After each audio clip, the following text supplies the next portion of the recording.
taa jechuudha. Birriin kun yeroo biyya galeessa guddisa biyya guddisaa jechuudha. Diinagdee mootummaa hagam kuffisaa jira. Mootummaan kana hin yaadu. Mootummaa akkamiitii kan jedhu anna yaachisa Dr. Abiy kun. Ummanni kumni dhibbi tokko kumni lamaan kun osoo ala dalagataa jiraate ummanni kun hidhamuun wallahi billahi diinagdee biyyaa kuffisuu keessatti qooda guddaa fudhatee jira. Ummanni biyya kana dalagatu irra caalaansaa akkata biyyoota Awurooppaa kanaa miti. Irra deddeebi'een dubbadha. Warri biyya Awurooppaa kana keessa jiranu biyya sana keessatti mana jireenyaa bitatanii jiraachuu danda'u. Abbaa qabeenyaa biyya sanaa ta'anii jiraachuu danda'u. Diinagdee isaanii biyya sana keessatti waan tokko bizineesa tokko banatanii fandi gochuu danda'u. Ummanni biyya kana keessa jiraatu garuu baatii tokkotti maallaqa argatirraa riyaala 200 qofa kiisha kaata. Waan nyaatu qofite kaan eessatti erga gara biyya ofiitti ergata. Diinagdeen sun gaafa gara biyyaa dhaqee maal guddise biyya guddisaa jira jechuudha.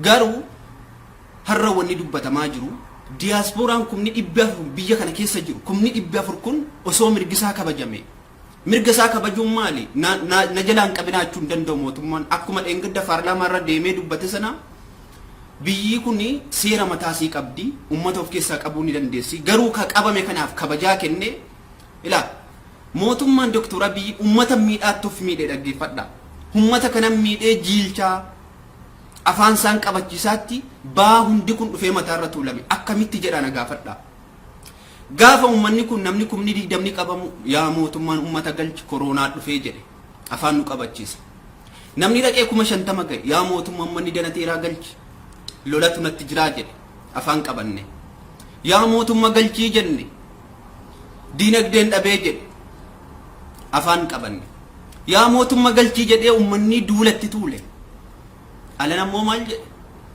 nama 100 galchuun namni achi keessa jiru 100 eenyummaa isaa hin beeku iddoon raqeen hin beeku maaltu maal ta'e jedhee immoo yaada biraa nutti fidee jechuudha maaltu baan kun eessatti dhufee mootummaa irra ga'e gaafa inni 20 ga'u 10 ga'u utuu galchee har'allee ummanni kun hin rakkatu achi keessatti kan ala jirullee of hin dhiphisu akka kanatti ummanni yoo biyya kana jiraate diinagdee biyyaa guddisa malee diinagdee biyyaa waan miidhu tokko illee hin qabu maallaqni biyya kanaa galu hundi baadiyyaa Oromiyaa hunda keessa yoo deemte qorqoroon akkanatti addaatu ummata biyya kanaatu akkana ra'ee jalatti dafqee ijaaraa jira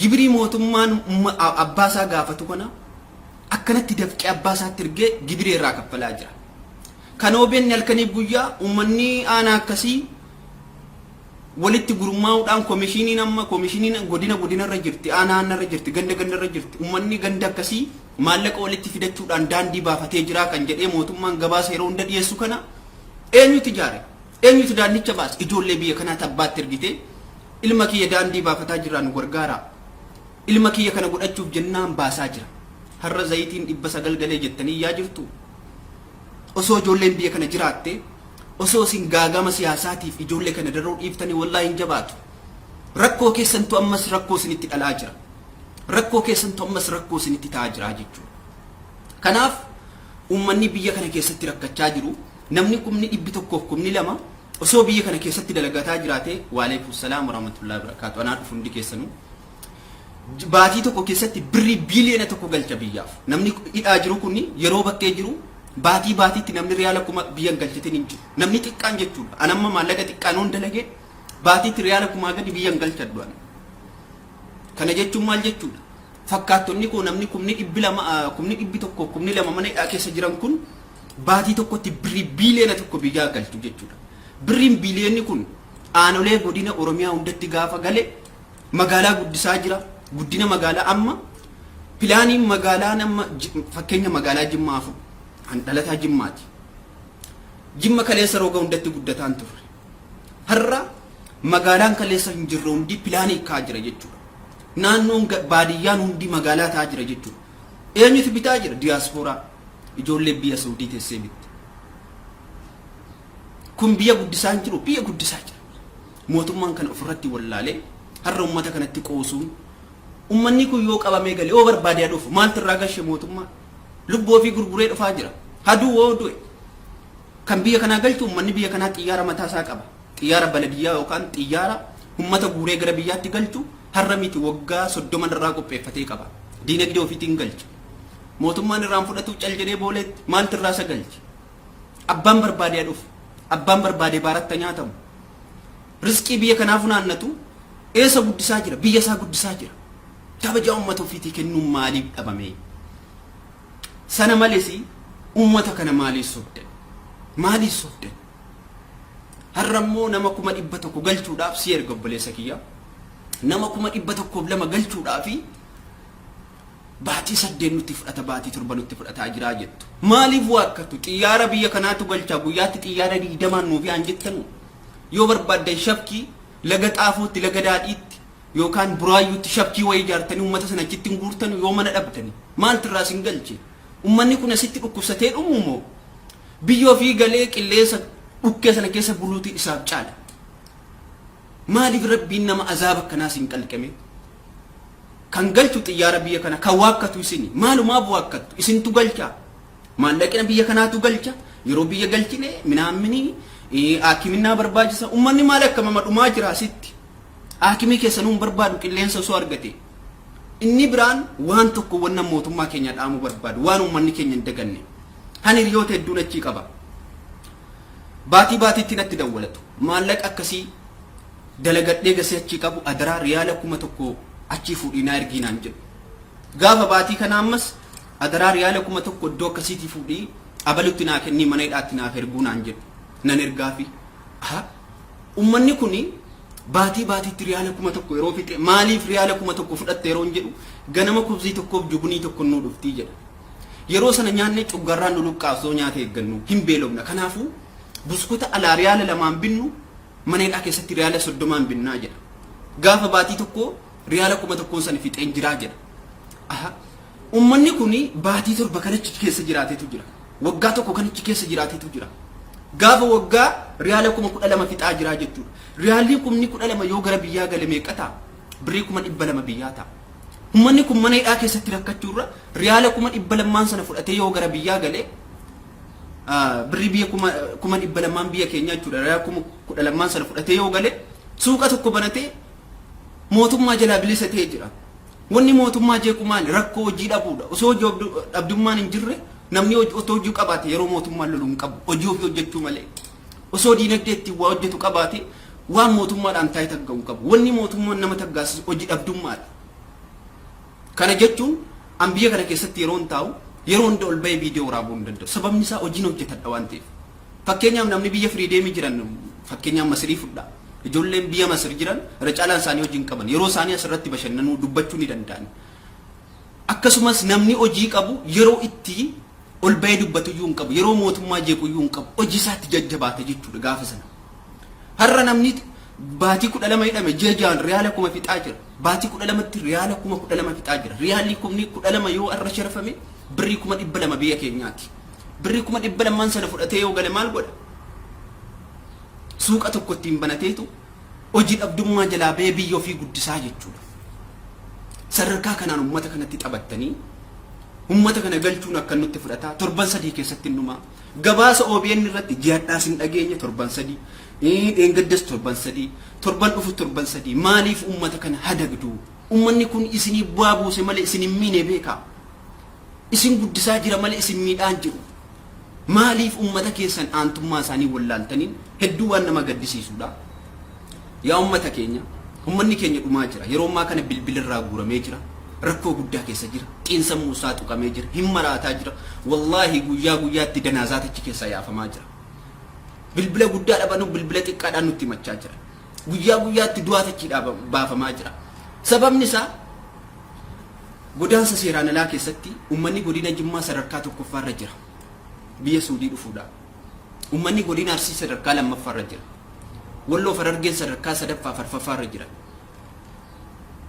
kana jechuun ummanni kuni godina Jimmaa keessaa ilma baluu Suudii jira jechuudhaan namni tokko yookiin hiriyaan isaanis akka baluun Suudii dhaqa jedhee biyya yaa tures yaa jiras ummanni biyya kana dhufu ummata wallaalaadha ijoollee xixiqqoodha ijoollee waan tokko illee fageessitee yaanne gaafa mana hidhaatti rattee galchamte sammuun sii takkattuu fanaddaa jechuudha takkattuu maraatti takkattuu adagaan dandeessu jechuudha si galee waggaa tokko ji'a 8 gaafa hidhamte mana hidhaatti wal argitee hin beektu akka namaan dhaqee riyaala marradhee anis abbaa kootii mana ijaaree abbaa koo hiyyummaa jalaa baasee biyya kootti gala jettee biyyaa baati gaafa biyyaa baatu.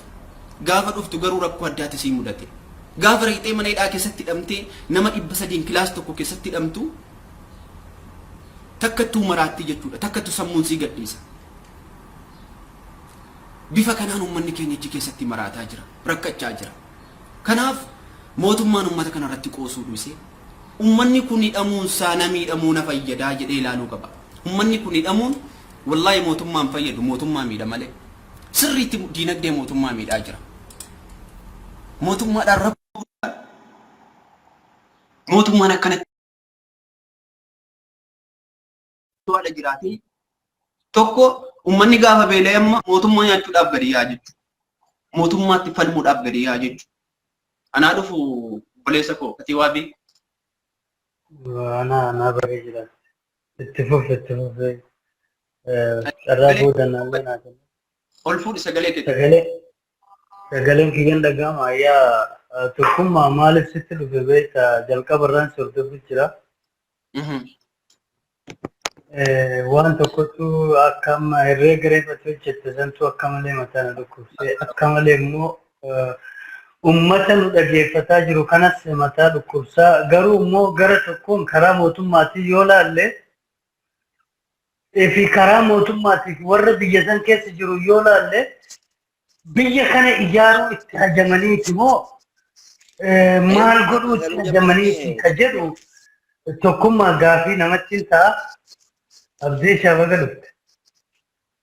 Baga nagaan eegdani amma faati Abdiishaa wannan jedhu amma Abdiishaanis biyya kanaa galee uummanni kumni dhibbi tokko kumni laman kuni ati baatiitti riyaala kumaa gadi biyya hin gashattu yeroo dalagde namni kumaan 200 jechuun birrii miliyoona tokko biyya riyaala biyya kanaati jechuudha. Riyaala miliyoona tokko jechuun immoo birrii biliyoona tokko biyya keenyaati. Kun diinagdeen kun yeroo galee amma fakkeenyaaf uummata Awurooppaa yoo ilaalte biyya Ameerikaa keessatti biizinesi adda addaa banattee jiraachuu dandeessa. Mana jireenyaa ijaarrattee jiraachuu dandeessa. Garuu uummanni biyya kana dalagu inni re'ee jala dalagus inni istiraa dalagus inni gaala jala dalagus maallaqa sirraa argate biyya ittiin guddisaa jira. Fakkeenyaaf Abdiishaan magaalaa Jimmaa keessa jira. Magaalaan Jimmaa kaleessa Abdiishaan kaleessa arginee keessaa baanee fi magaalaan Jimmaa irraa wal addaa beekamu. Si galee saffisaan guddataa jirti. Eenyutu guddisaa jira? Uummata biyya kanaa lafa bitatee jireenya bitatee babal'isaa jiru. Uummanni kun hidhamuu mootummaa kana hin miidhamoo hin fayyada kan jedhu maaliif yaaduu dadhabeedha? Taraadhaan yaada naaf kennitu jechuudha. Yaanni asirratti carraa kanaan fayyadamuudhaaf wanti kuni dhugumatti namallee hin qaanfachiisa wanta dubbiillee nama dhorka. Inni maaliif jennaan amma warri biyya kana keessa jiru warri ala jiru waan inni hojjetaa jiru hanga biyya kanatti namni baqanna keessaa Oromoon baay'ate biyyi keenya sun Oromiyaan sun haga jijjiirame asiin durallee tokkummaa waliin dubbannee jira. Mee hangamachi jijjiiramaa jira biiroon mootummaa hagam babal'ataa jira magaalaa meeqatu filaaniin itti galee aanaa taatee tuun godina jijjiiramaa jirti. Inni kuni eenyumaaf hongan. Maa qumaara taphataan jiru namni as keessa jiru dhugaa yoo dubbanne parsantiin 5-6 yookaan namni 20-30 waa dogongoruu waa sammuun isaa waan hin taane fuuchuu danda'a. Garuu immoo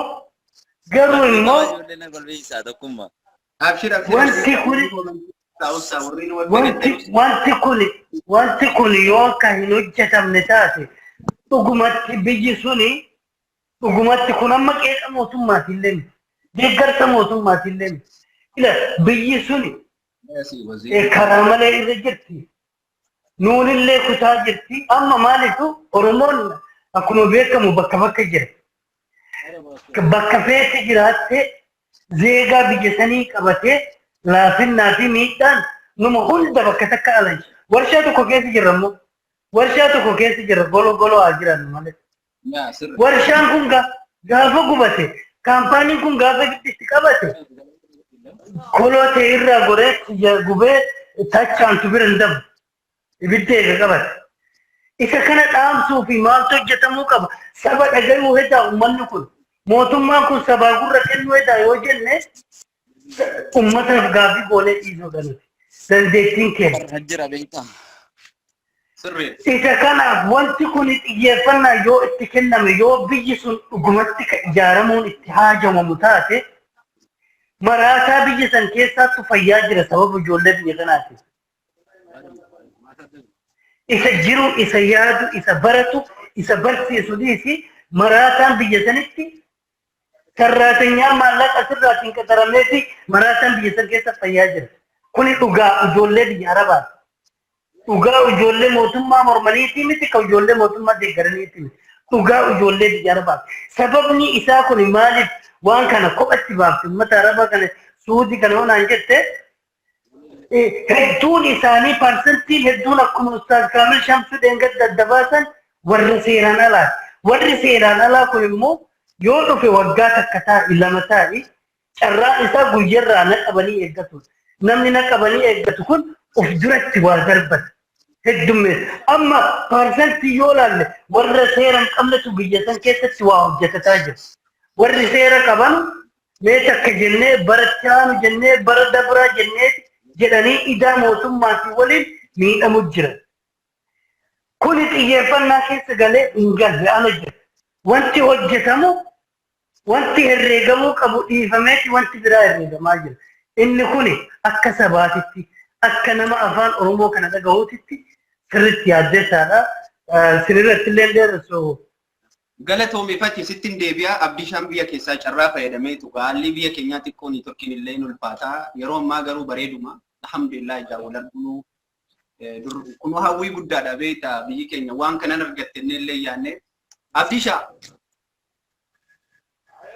baga nagaan dhufte mee rakkoo obboleewwan keenya irraa dubbachaa jirra biyya kana keessa ni turte akka mootummaattis wantoota adda addaa paarlaamaa irratti dubbataa ture mootummaanis ta'e jedheen dubbannee gadaa isaa ውስጥ አለ ይባላል jedhe leenjifamee biyya sana keessaa nutti dhufaa jira kan jedhu biyya kana keessatti ati argiteetta namni tokko gabbee fufsiisuudhaaf illee sodaa guddaadhaan ol galaa gadi ba'e biyya kana keessatti sochii waraanaa gochuu dhiisii waa'ee jireenya keetii jiraachuudhaaf waan keessa turtes waan keessa jirrus walumaan argaa jirra inni biraanii ummanni kumni dhibbi tokko kumni lammaan kun osoo ala jiraatee mootummaa miidhamoo mootummaadhaaf faayidaa buusaa ummanni biyya kanaa immoo diinagdee asitti hojjetu karaa qobaatti waa godhatu jiramoo biyya galchee maatii magaalaa jijjiiraa jira jedhu hin beekta. Kanarratti wanti uummata akkamitti barbaachisa kan jedhu mee yaada kennuuf qoodi. Galatoomi tokkummaa huyna ani biyya keessan jira. Gadaayochi እዛ ውስጥ አሉ inni jedhee dhugaadha. Akkatti ibsi kennamee fi akka argaa jirtus immoodha akka argaa jirrudha gadaayii jechuun. Warri hidhatanii jiran ni jiru akkuma warra bosona jiru gaara keessa warri hidhatee jiru ni jiran argita. Warri kun immoo akka inni sappoorti godhame Itoophiyaa ajjeesuu qofa irratti osoo hin taane warroota waan adda addaa nagadu jira Itoophiyaadhuma ta'ee atis argitee keessa baatee anis argeen keessa ba'ee. Warra waan bira amma uduudarraa warri ashiisha nagadan jiru warri meeshaa nagadan jiru warri kun yeroo jara harabootaa ajjeesantu jira warri kun qaxxeetaa darbaaf mootummaadha. Gaafa Itoophiyaan kudhan du'ee 15 du'u namni dabarsu hin jiru garuu haramni ta'uu gaafa du'u sappoorti godhata nama isaati waan ta'eef lammii isaa hin beekta gaa dhugaa dubbachuuf lammiin Itoophiyaa eessattuu silaa rakasa nuti tokkoffaan utuuf rakasa godhe waan of rakasa godheef eenyuun of beeka mataa mataa keenyaanii inni lammaffaati uummanni Itoophiyaa biyya alaa jiraachuun biyya keenyaaf silaa bu'aadha biyya alaa keessa jiraachuun keenya nuyi bu'aadha maaliif tokko gabii biyya sanaa biyya keenyatti galchaa jirra achitti hojjetee achitti nyaataan jiru biyya keessa galcha waan ta'eef kun guddina biyyaatiidha. Inni gara kaan immoo rakkoo jiru kana waan kana kanaan dhiifama nama gubbaa bilbilee baay'itiis hin deebisa yaada kee achumaatti fuftaan dhaga'uutti hin jiru beekta akka yaada kee hubadhu dhiifama nama bilbilee islamaanuu amma yaada kee dhagaan jiru garuu manneen dhagaa namatu gubbaadhaan sagalee kursaalee itti godhee jira natti deebi.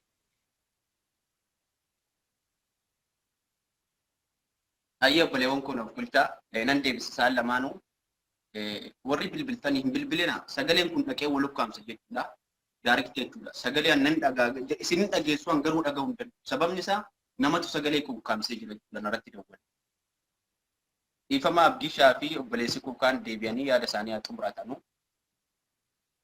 Abdiishaa jiraattan isin lamaanuu tokko tokko barreessaa amma tokko tokko barreessaa yaada hundayyuutti deebinaa kan Abdiishaan amma nuuf kaasee naannoo daangaati. Warri daangaarra jiran kuni warra ofiin jiraataadha.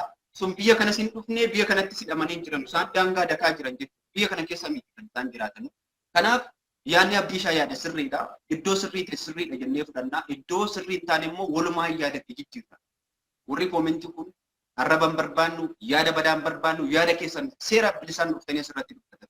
Namni tokko yaada isaa fixachuu dirqama jechuudha. Waan barbaade dubbachuun waan hubate irraa nuuf ibsaa jira. Nutis waan barbaanne irraa ibsinaa fi sana booda tokko ta'uu dandeenya jechuudha.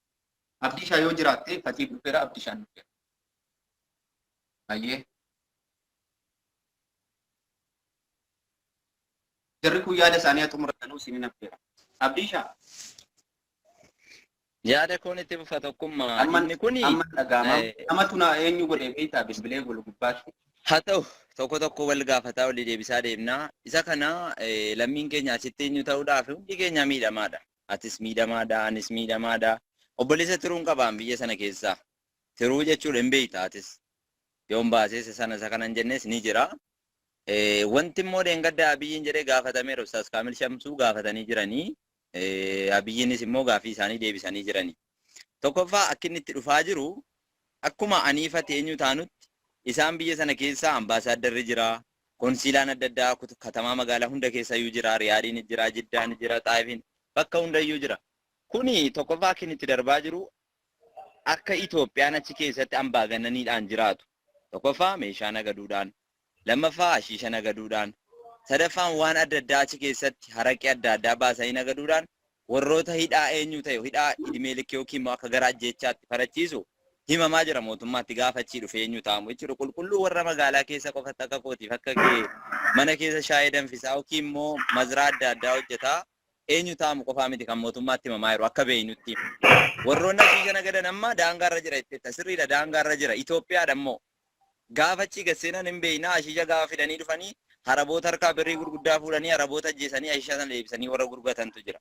Warri kun gadaa'ii akka jarri ta'an himamaa jira mootummaatti. Gariin hin qabamaa gariin achuma ofuma daangaatti deebi'ame gaafa qabame maquma keenya guutuu balleessiti haramni. Guutuudhumti Itoophiyaa kana nurraan ga'aa jiraadha. Abiyyillee deengadda jedheera bara. Harka 100 keessaa harka 10tu badii balleessaa. Harka 10 sana immoo walitti qabnee yoo galchine jara kaanillee dhufee balleessuu danda'a asitti. Kanaaf isa kana axxaarra'uudhaaf immoo nu rakkisaa jira. Kan nagaan harkisa galtamni jira jedhee dubbateera. Warra kana axxaarra'uudhaaf xiqqoosii achitti akka turan gooneedha malee akka jarri miidhamaaran warri nagaan akka miidhamaaran argaa jirreedha. Kana kan isin deebise gadaa'in jira akkan isan ni jedhe sanaafani si galamiti warri irratti yaada sana naaf deebisa gara toomii yaadni kee yaada sirriidha. Naannoo daangaarra wanni kun ni jira. Seeraan alummaan lammiin biyya kanatti hojjetu eenyu yoo jennee dubbanne Sumaaleedha. Maaliif jettee na gaafachuu dandeessa? Waraqaa biyya kanaa jechuudha eenyummaa biyya kanaa kan tolchee sii kennu isaan. Dhugaatii sadarkaa gurguddaadhaan biyya kana keessatti dhorkamu kan galchu isaan. Hin beekta walumaan beekna. Waraqaan lammii biyya kanaa godhanii kan sii kennan. Waraqaan ikaasa ta'u, waraqaa jireenyaas ta'u, mattaaqiyaa jireenyaa kan yookiin iqaamaa jennee iqaamaa sobaatiin kan jiraannu kana kan eenyu nuu kenna isaan kan waan kana godhu. Gaafa qabamanii seerri kun seera mataasii qabdi biyyi kun hin beekta. Yoo barbaadde harka sirraa kutti, yoo barbaadde quba sirraa kutti, yoo barbaadde morma sirraa kutti, yoo barbaadde waggaa 15 si adabdee biyya keetti si deebisti. Daangaarratti sirriidha ni jira daangaarratti gaafa qabamanii isaan kun warri yakkaa waliin qabaman yakkaa waliin hidhamaa jiran hin beektati. Waggaa meeqa biyya kana jiraatti sii galee kan meeshaa dalaganuu ni jiru kan takkamma jettee araba ajjeesan ni jiru. Isaan kun yakka mataa isaanii dalagaa jiru. Yakki isaanii kun uummata miskiina kana sii galee walitti dhufuu ni danda'a. Uummanni kun immoo yakkamtoota sana gaafa qabattee hin hidhatti hin beektati. Waggaa 10 hidhamu, waggaa 15 sitti faradu. Yakka sanaa waliin sekkiinaa wajjin si qaban meeqa sitti faradu. Dhugaatii wajjin tokkummaa dhiifama waliin kanaa wal si qabsiisaa Abdiishaa yaada bareeda kaafte galatoomii callisuurra bahaa. Isaa sirriidha. Asuma irratti walitti mi'eessinaadha. Kamtu sirriidha kamtu sirrii miti. Yaa. Amma inni tokkoffaa jecha Abdiishaa kanan mormaa'ani 100%. Maaliif dhaabatti yoo naan jette inni jalqabaa Doktor Abiyyiin osoo biyya san bulchuuf hin dhufin dura wanti kun jira. Dursatti TPLFin dura jira. darbuu dura jira dhaloota kiyyaa fi keetii fi kaabdishaa dura jira. Okay, no ila dura jira. Okay, inni lammataa zeegaa kiyya kana hin tolchaa kiliiniin godhaa yoo kan jedhamu taate yoo xiyyeeffannaa itti kennamu taate amma jalqabuma asirratti waa'ee kana kaasuun an nagaddisiisa. Maaliifuu tokko nu cubbuun keenya nu balleessaa jira. Cubbuun kuni akka malitti hojjetamaa jira. Akka hin taane akka ila kana yoo isin jedhu motorri keenya bakka takka gubataa jira. Nu immoo ibidda qabate kana dhaamsina walirraa osoo hin jenne motora keessa seenneeti karaa keetiin ibiddi qabataa jira tokkummaa naan jedhe. Fatii waabee karaa kiyyaanii miti karaa keessa wal abaaraa jirra malee. Abdiishaa wanta san osoo sirraa ani natti tola. Sillee qeequuf ibidda obboleessa kiyya osoo sirra maaliifuu zeegaa amma Dr. Abiyyi akka jedhetti 10 harki 100 keessaa 10 warra waa balleessanii 90 kamtu caalamee parsantii kamtu caala please. Okay, parsantii yoo bin. Maaliin miidhama sababa kana yaaduun barbaachisaadha kan jechaa jiru. Okay, osoo Fatii jedhani Fatii. Fatii na dhaga'i. Tur hintu murata hintu anna dhaga'i kun immoo carraa na xumurachiisi na dhaga'i yoo naan jettisiif na jenna. Yoo immoo lakki jeequmsaanii tokkoffaa waan siqeetu akka maluttiin wal qeeyna malee akka hin taane maanii ati kaafa'u ati abaa'u shaneessan yoo taate sun abaarsa. Obboleessi yoo san jechuudha sun abaarsuma malee waan biraatii miti. Ufuma abaaraa jira. Inni lammataa awudoolojiin an amma ka'ee walitti walii kanaa mee waanii kenna wal hubachuu. Rakkoo kenna wal hubachuu. Okay, Dr. Abiyyi harka 10 keessaa erga jedhe osoo harka 50 wal madaale ummanni kun haa miidhamoo hin jennaan nuti illee waliin. Harki 10 keessaa sababbii rakkina qabaniif yoo kan miidhamu taate 90 nagayaa kan inni nagayaa zeegaa kenna jedhe sun sirriidhaaf fudhatama qaba. Moo wal sobuudhaa fi wanti kun ani maaliif nama biyya bulchaa jiru. Akkasillee jechuun hin eegamu garuu immoo wanti ummanni kunii fi isinillee beekaa jirru nutu amma Tigraay nu cabsaan jirtu Amaarri nu cabsaan jirtu nuutuu fi wal cabsaa jira. Nuutuu fi rakkoon kun kaka'e wallaggeeffataa deemnu ka walii deebii kennaa. Okay, irraa hin bu'a. Amma yeroo kanatti utuma warra badiisan sibiilaa waliin galchanii waraana inni hidhatisanii waliin galchanii achitti adabamuu qaba malee ummanni nagayaa daa'imman sadii reeffi kenna kiisii gurraachaan awwaalamaa. Dhaggeeffatu akkuma mee yaada koon eenyu ta'a deebiin kennaafi. Maali beektaa asirratti. Uma deebiin osoo kennullee baate deebiin tokkummaan haa kennu. Deebii miti abdii shumtii yaada kana fakkaatu abdii shaa dhugaa rabbii ani keetamma yaanni dhuguma rabbiitti si galee ati mootummaa jaallattus dhugaa mootummaa hubatteeti rakkoo mootummaa dubbachuun dirqama kee beektaa mootummaa jechuun abbaa uummataati. Dubbataa irra hin dubbanna. Rakkoo mootummaa laal tokkummaa akka nama naan jedhee aniif innii fi ati bu'aan nuti buusuu dandeenyu hin jiru. Warri bu'aa buusuu danda'u warra gurguddaa gaafii jara bukkee taa'ee gaafatu. Aniif ati ka bu'aa buusuu dandeenyu maal jettee jechisan maal jettee sagalee keenya kana ol fuunee akka hin dagatamne gochuudha malee waa wassanuu fi waa murteessuu dhabuun keenyaa miti. Kanarratti wanti nama jedhe inni nama jedhaa jiru kanuma maa jettaadha. Tokkoffaa kaleessayyuu uummanni Oromoo biyya Suudi Arabiyaa dhufee dalagatee galaa jira. Sirriidhaan inni kun waan dhoskamu miti waan mormamu miti. Garuu kan kaleessa bulchaa ture Mallas gaafa isaati jechuuf sirriidha. Haddammoo Abiyyi immoo akka fedhetti bulchuudha. Amma isa deeggartee yookiin isa jaallatta osoo hin taane akka Mallas hin fakkaadhan jedhu akka mataa isaatti deema waan ta'eef. Akkasimoo akkasii miti tokkuma. Inni akka fedhetti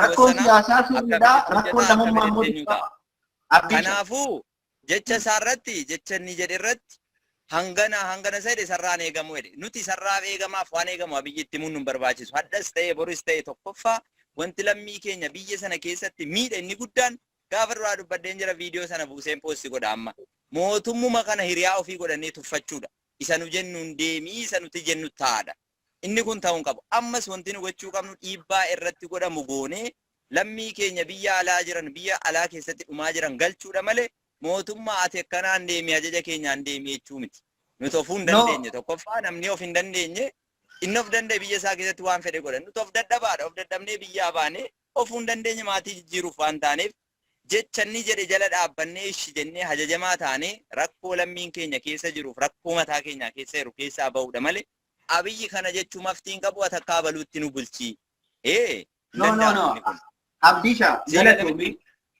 Kanaaf immoo irra dhaabbannee ammas iyyuu qabna. Iyyi keenyas immoo seera isa arrabsuu bita tuqoo osoo hin ta'in ammas poolitikaatti fayyadamoo osoo hin ta'in seera karaa seera isa danda'een tokkoffaa tajaajila ministeerii biyyattii kanaa ta'u itti amannee lammaffaa biyya bulchaa jira itti amannee kana hunda isaa eeyya jennee furannee kaanee miidhaaf immoo rakkoo uummata keenyarra ga'u immoo karaa seeraatiin qeeqaa karaa seera karaa isan cabsine karaa isan xinneessineen iyyachuu qabna.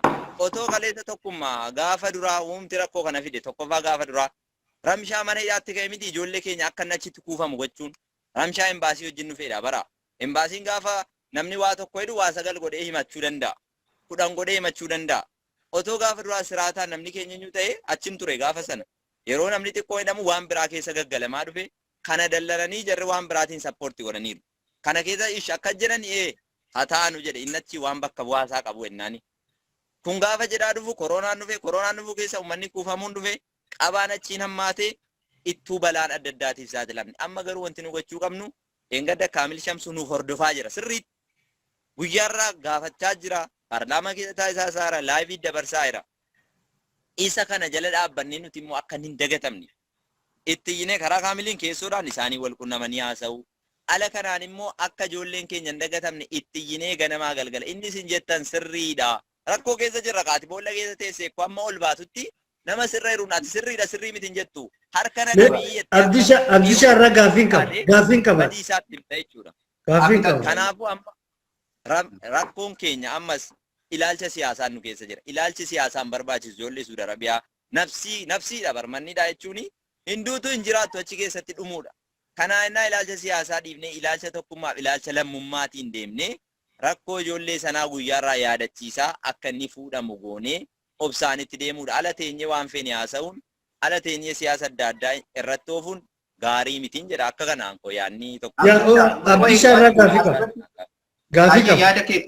Gaaffii keenya gaafattaa Abdishaa yaadni ni jedhe sirriidha. Fakkeenyaaf mootummaa abaaruuf arrabsoo osoo hin taane karaa ifaaf bilisa ta'een rakkoo uummata sanaa akka mootummaan hubatutti dhiyeessuudhaaf. Inni lammaffaan mootummaa kana mootummaa kooti jedhanii dhaggeeffataa yaada ofiis dhiyeeffachuudhaa jette. Galatoomii. Abdishaa irraa gaafii qaba. Tokkummaa dhugaa sirri. Baalaansii amma wanti eegaa deemnu baalaansii siyaasaati. Baalaansiin siyaasaa kuni motora kenna. Inni daaqe taanaan bari ani nama karaa kana deddeemu kana hedduu muuxannoo qaba waallee hin galaneef jedha. Tokkoffaa Dr. Abiyyi kan nuti kan itti duulle inni ilma Oromooti. Oromoo afaan Oromoo waan dhagayuuf kenna waan ta'eef an akkasittiin amana. Inni lammata garuu immoo yeroo inni Oromoodha ani jedhee biyya qabatee biyyatti kennine biyya qabatee akka fedhetti na bulchiin kiyya taanaan akka fedhetti na bulchiin jedhaan Abdishatu akka fedhetti inni nu haa bulchuu jedhe.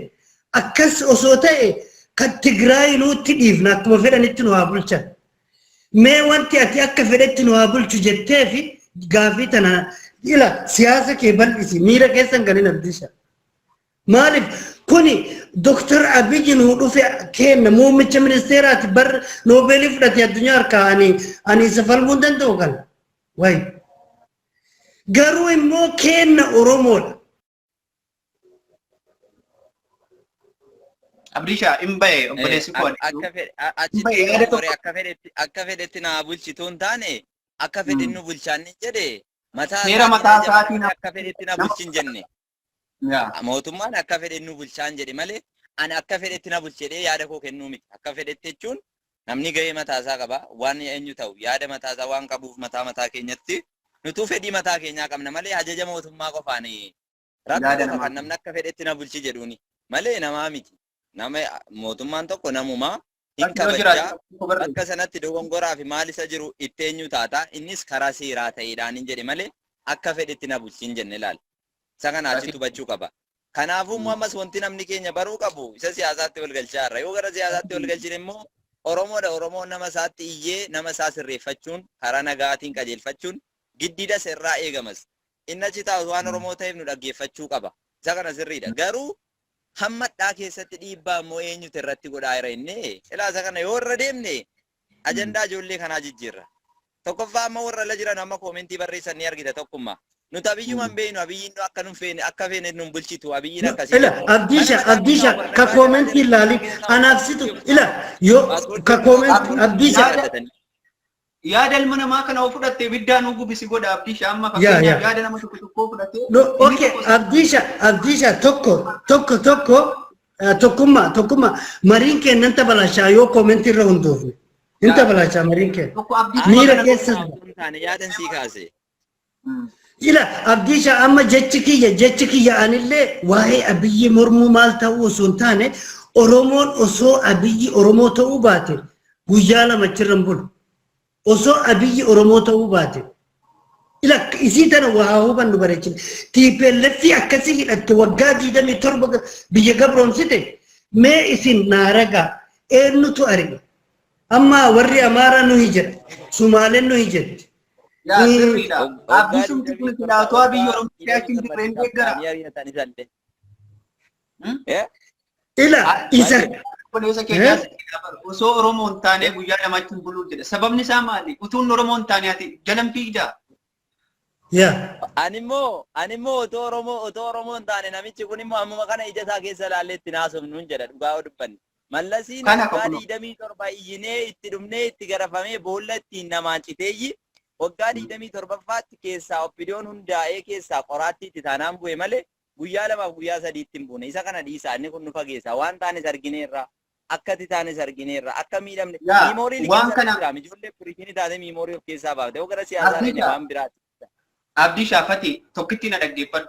Koomentiin namaa kun tokko Fatii Abaaraa tokko si faarsaa beektaa. Koomentii namaa kana ni ilaalle. Tokko mootummaa yoo mormee tokkummaa mootummaa maaliin morme jettee na dhaggeeffachuun barbaachisaadha. Amma Abdii Shaan mootummaa deeggara. Yeroo baay'ee Abdii Shaan akkamitti deeggartee nan gaafadhan. Maalirraa hubatte mootummaa kanarraa? Innis maaliif akka morme na gaafata. Dirqama jechuudha. Maaliif walitti dhufeetu waan gaarii ijaara jechuudha. Yeroo biyya keenya diigaa jiru arraba. Namoota yaada badaa fudhatanii deeman. Namootuma hubannoo tokko malee suma balleessuudhaaf si jibbantu jira beektaa. Arguma kee jibban mootummaa deeggara jedhee Abdii Shaa barbaadutu jira. Mootummaa morma jedhee na barbaadutu jira beektaa. Kun sirrii ta'uu qabu. Kaleessa dubbannee turre fakkiin gaddaa laayivii kanarratti. Sabaaf sablammiin irra sagalee ijoollee suudiitii ta'aa jira. Ta'an jiru. Bara Oromoo keessa ummanni kumni 100 kumni 2 irra miidhamee jedhee boru maqaatti mootummaa kana balleessuudhaan warra deemaa jirutu jira. Kun waan dhugaadha. Biyya Amaara takka sagalee ijoollee ta'u argaarta Abdii Shaa.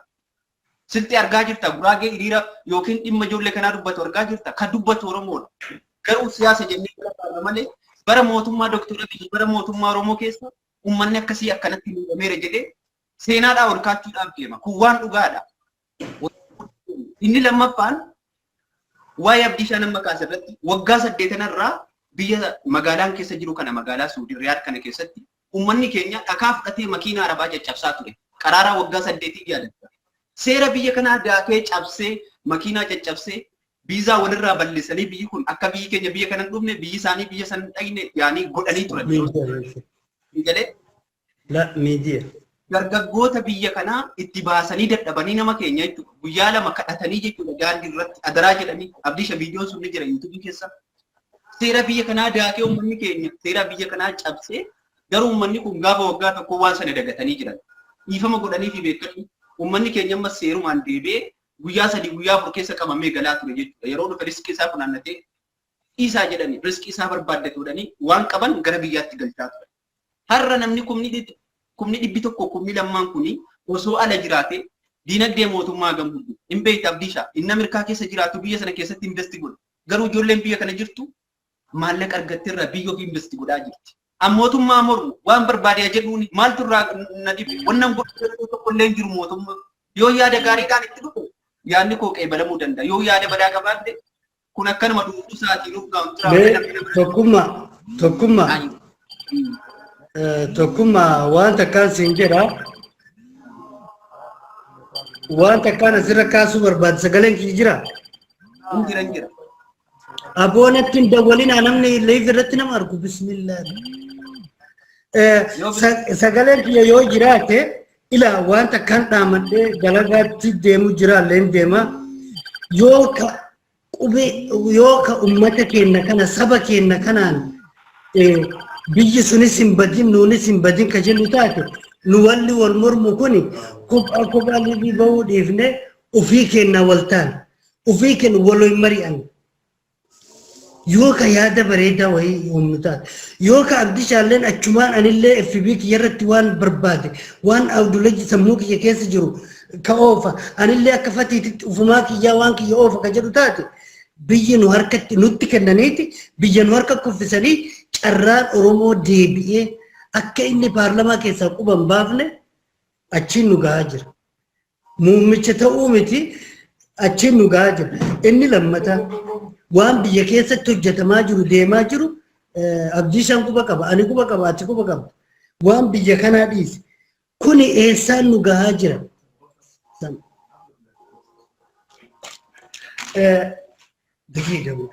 Kuni maalirraan nu gahaa jira eessaan nu deemaa jirra yoo ka jennu taate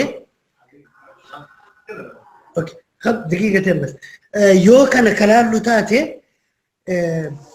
waan waggaa 100 har'aallee furamuu hin dandeenye waggaa 100 har'aa furamuu hin dandeenye maaliifuu anillee tiyya oofa abdishaallee ta'uu fi oofa tokkummaallee ta'uu fi oofa wanni kun hiika argatu garuu immoo wanni an akka ilma Oromoo tokkotti isiniifis dhaamu tokkummaa karaan irratti jirtu tokkoffaa karaa nagayaati karaa bilisaati saba Oromootiif amma achillee rabbi si haadhiisu warra liivii waraabu kana walitti fiddee waan akkanaa kana bifa jeequmsan taane bifa wal amansiisuu danda'u bifa nageenni bu'uu danda'uun marii akkanaa kana godhuun itti hafuufoon isiniin jira galatoomaati yaada kana immoo ila asirratti dhaamsi kiyya kadhumaa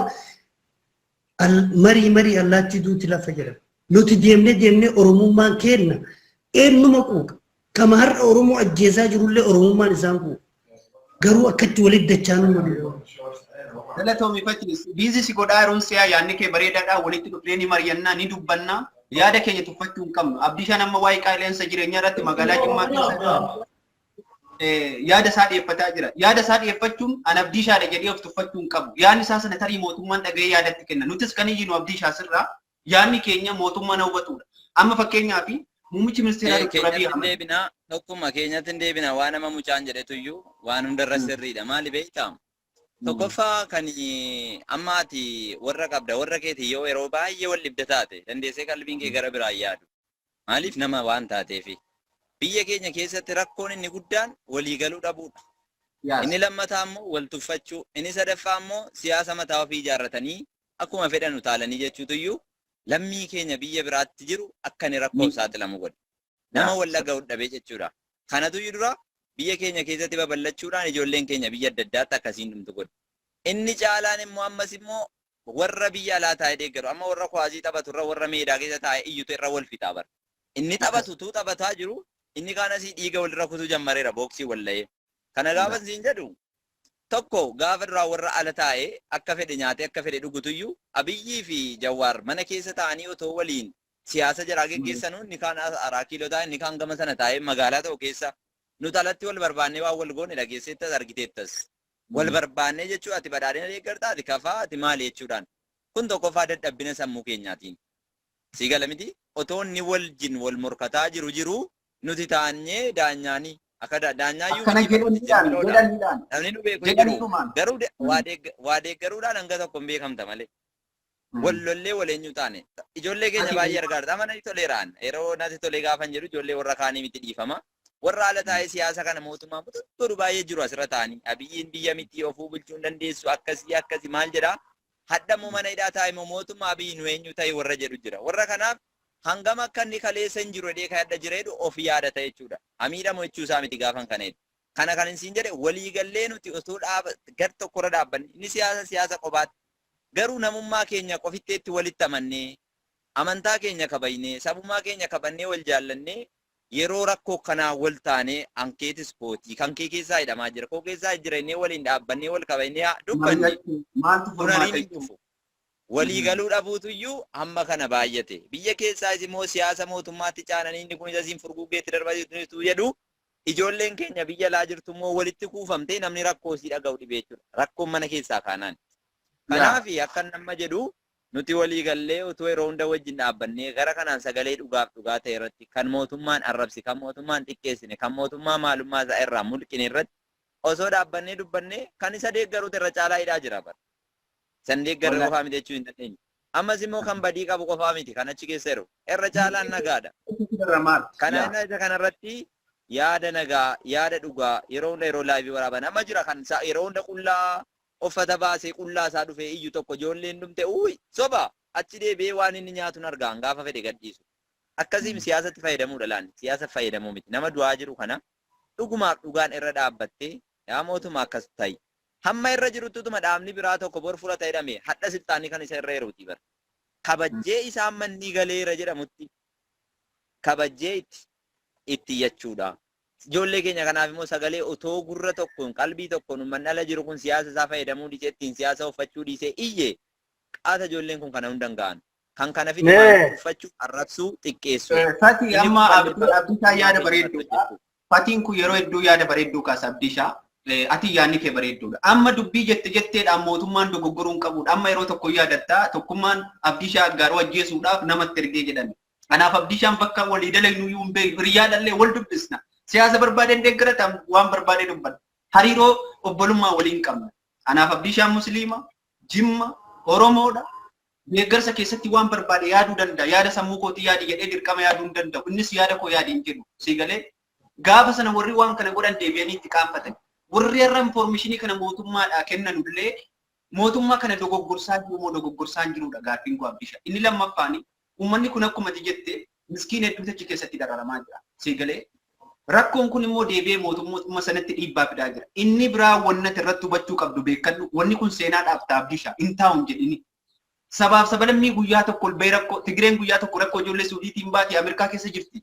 Uummanni siyaasatti dararamaa jirti. Parsantii guddaa kan jira. Waa'ee dhuma siyaasa biyya sii qofa irraa gulumbi. Maaliif nan galchu jettee dhiibtee jirti beekadhu waa'ee uummata kana. Garuu nuti immoo ilma keenya Oromoodha jennee afaan keenyaan parsantii guddaan nuyi jennee iyyachaa jirra. Kana nuuf hubachuu qabu. Inni biraanii qaala'insi jireenyaa amma biyya keenya keessatti dhufaa jiru. Sababa maaliiti? Abdiishaa waan bareeduma kaase.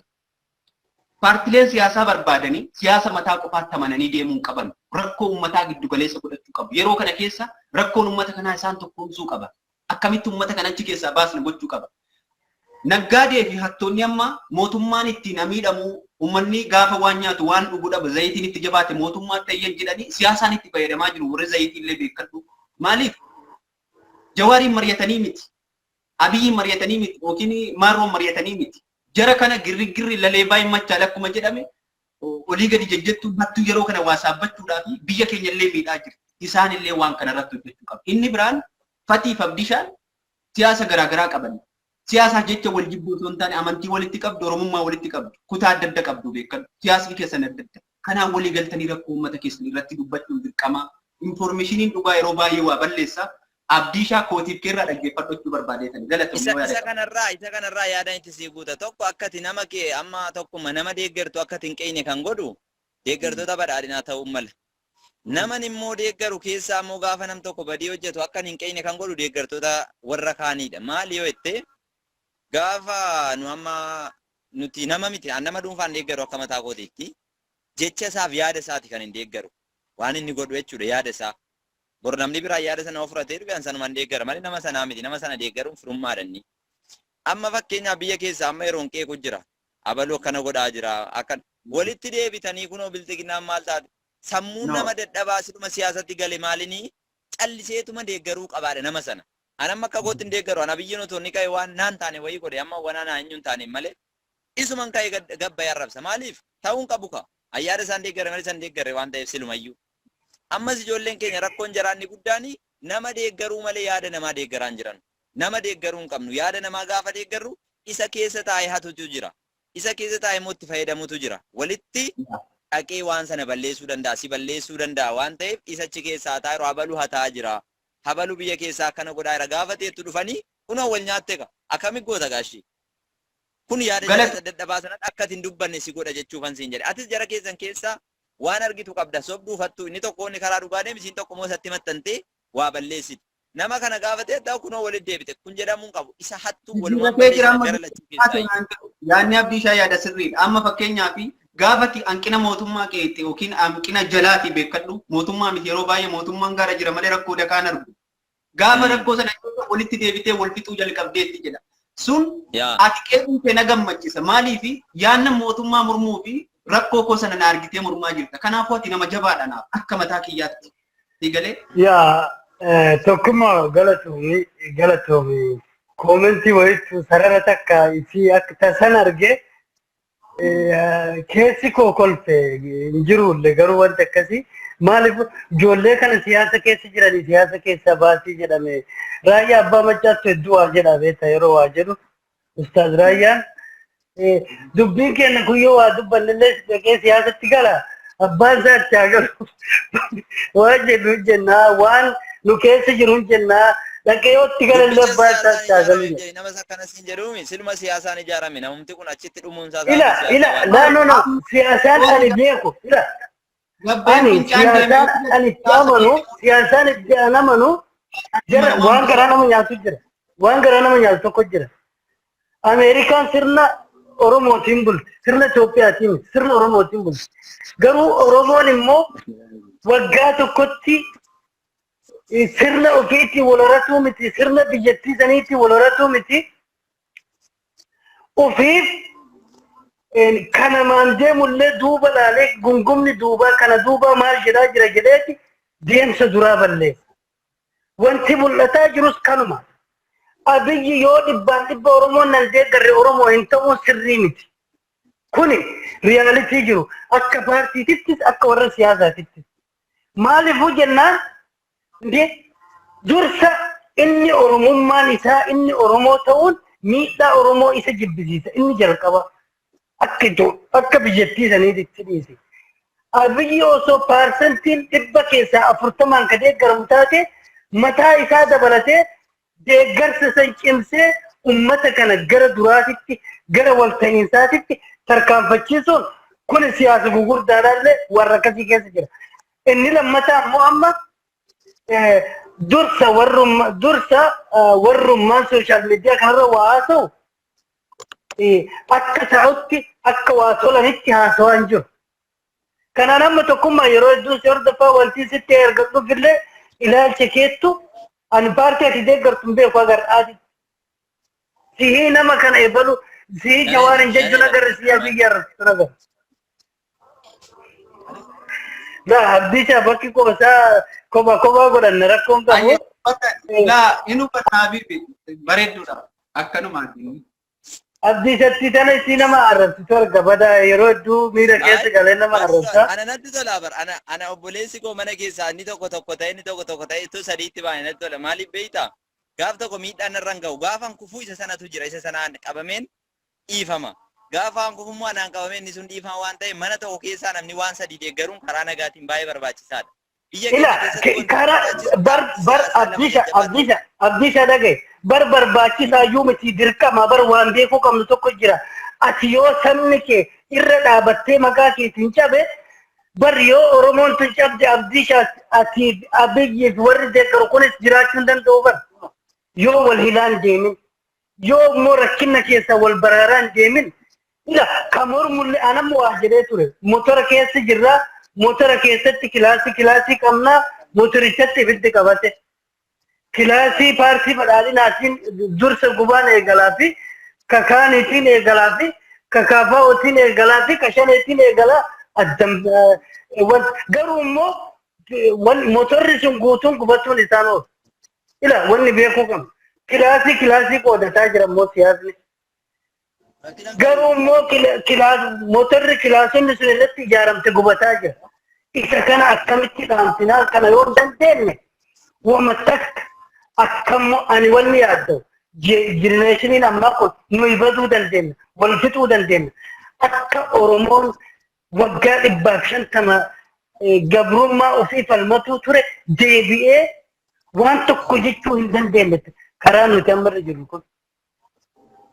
Karaa nuti ammarra jirru kun maaliif ani yoo as bahe sooshaal miidiyaa kanarratti waan sammuu kiyya keessa jiru waan jaarraa abbaa gadaatiif waan abbaa jifaar dhaaman garas yoo as harkisaan deemin isa ammaa kana yoo kan oomishu ta'e amma ofii kiyyaa oomishu yoo ka ta'e taate siyaasaa kararraa baddi dalaga.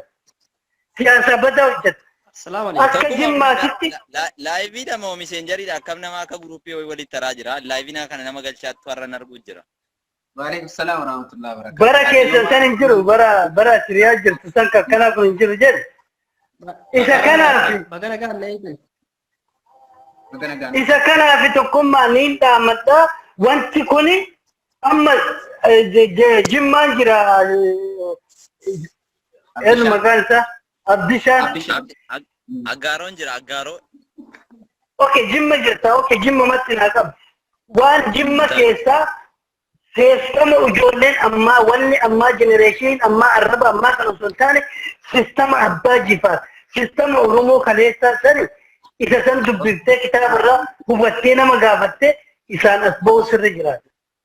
Maaliidhaafi siyaasni Oromoo kun qajeeluuf yoo immoo arrabuma kaleessa riyaadiin keessaa san ka gartee maanii san isatti yoo kasachaanu taate ila gubannee jirra kaabitti qabate sila argaa jirtanii asitti qabate achillee qabata zayitiin dibbata galgalee kunis gaddeebuu hin danda'u baay'ee yoo nu hin furra itti amannee ila arrabni nu walarrabsinu nutti garagale yoo jennee kana hubanne sirreessuu hin dandeenye yoo kana nu hubanne zayidichi samma 4,000 gala 4,000 amma gala torbii dhufu kana keessa maaliinis biyyis nutis warri asirraa hin galla nu galchaa jennee mootummaa arrabsaa qeeqaa maal jennu kunis akkanuma guban garuu immoo special siyaasti wanti kun amma wanti special nuti amma fudhachuu qabnu maaliin waan kana baraaruu dandeenya gubataa jirra badaa jirra.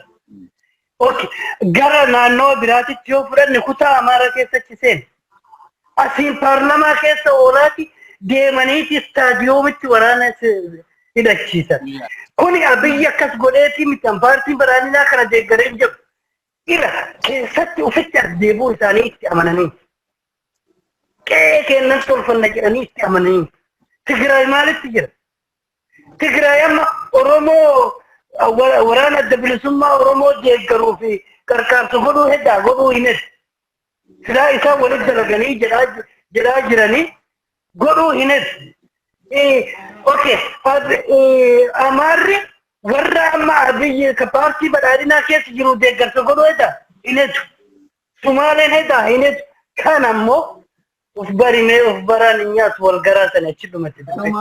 Karumaachi baasuun dhabe malee jaallatee miti. Tigraay illee nu fayyaduuf miti. Amaarri illee abiyyi fayyaduuf miti. Iddumachi fuutuun dhabdee Oromoo sodaattee waan inni jedhe paarlaamaa keessatti fudhattee. Garuu amma kanatti yeroo kanatti yoo Oromoon bilxiin jiraatee as deebi'ee sooshaal miidiyaa kanarraa arrabaa fi xiqqeenna dhiisee kaayyoo qabsaa'ota durii qabatee yoo gadi hin dhaabbatin buqqa'uun kenna dhuma isaa asirratti dhuma.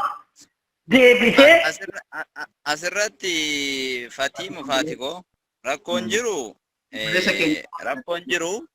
tokkoffaa mootummaa naannoo keenyaa bira jira mootummaa federaalaa utuu taallee dhaquu hin ta'in mootummaa naannoo keenyaa bira jira lammaffaa uummata keenya bira jira maali yoo naan jettee uummanni keenya yeroo baay'ee amma uummanni suni Itoophiyaa faarsaatumayyi Itoophiyaa koo jedhaatumayyi alaabaa jiraa kana godhatu argaa jirtan isin akka Itoophiyaa nuti Itoophiyaan feenu jedhaatii miti maaliif ati gaafa waan tokko kaatu waan hojjechuu ettoo namatti himte kassartee itti bari hojiin keessun galma maa Naaziriiti jecha Naaziriit jedhu maxaafa keessaa dubbifne egaa baawwan shaneen dhufte daamaa jechuu dhageenne jedhaa jiranii bara.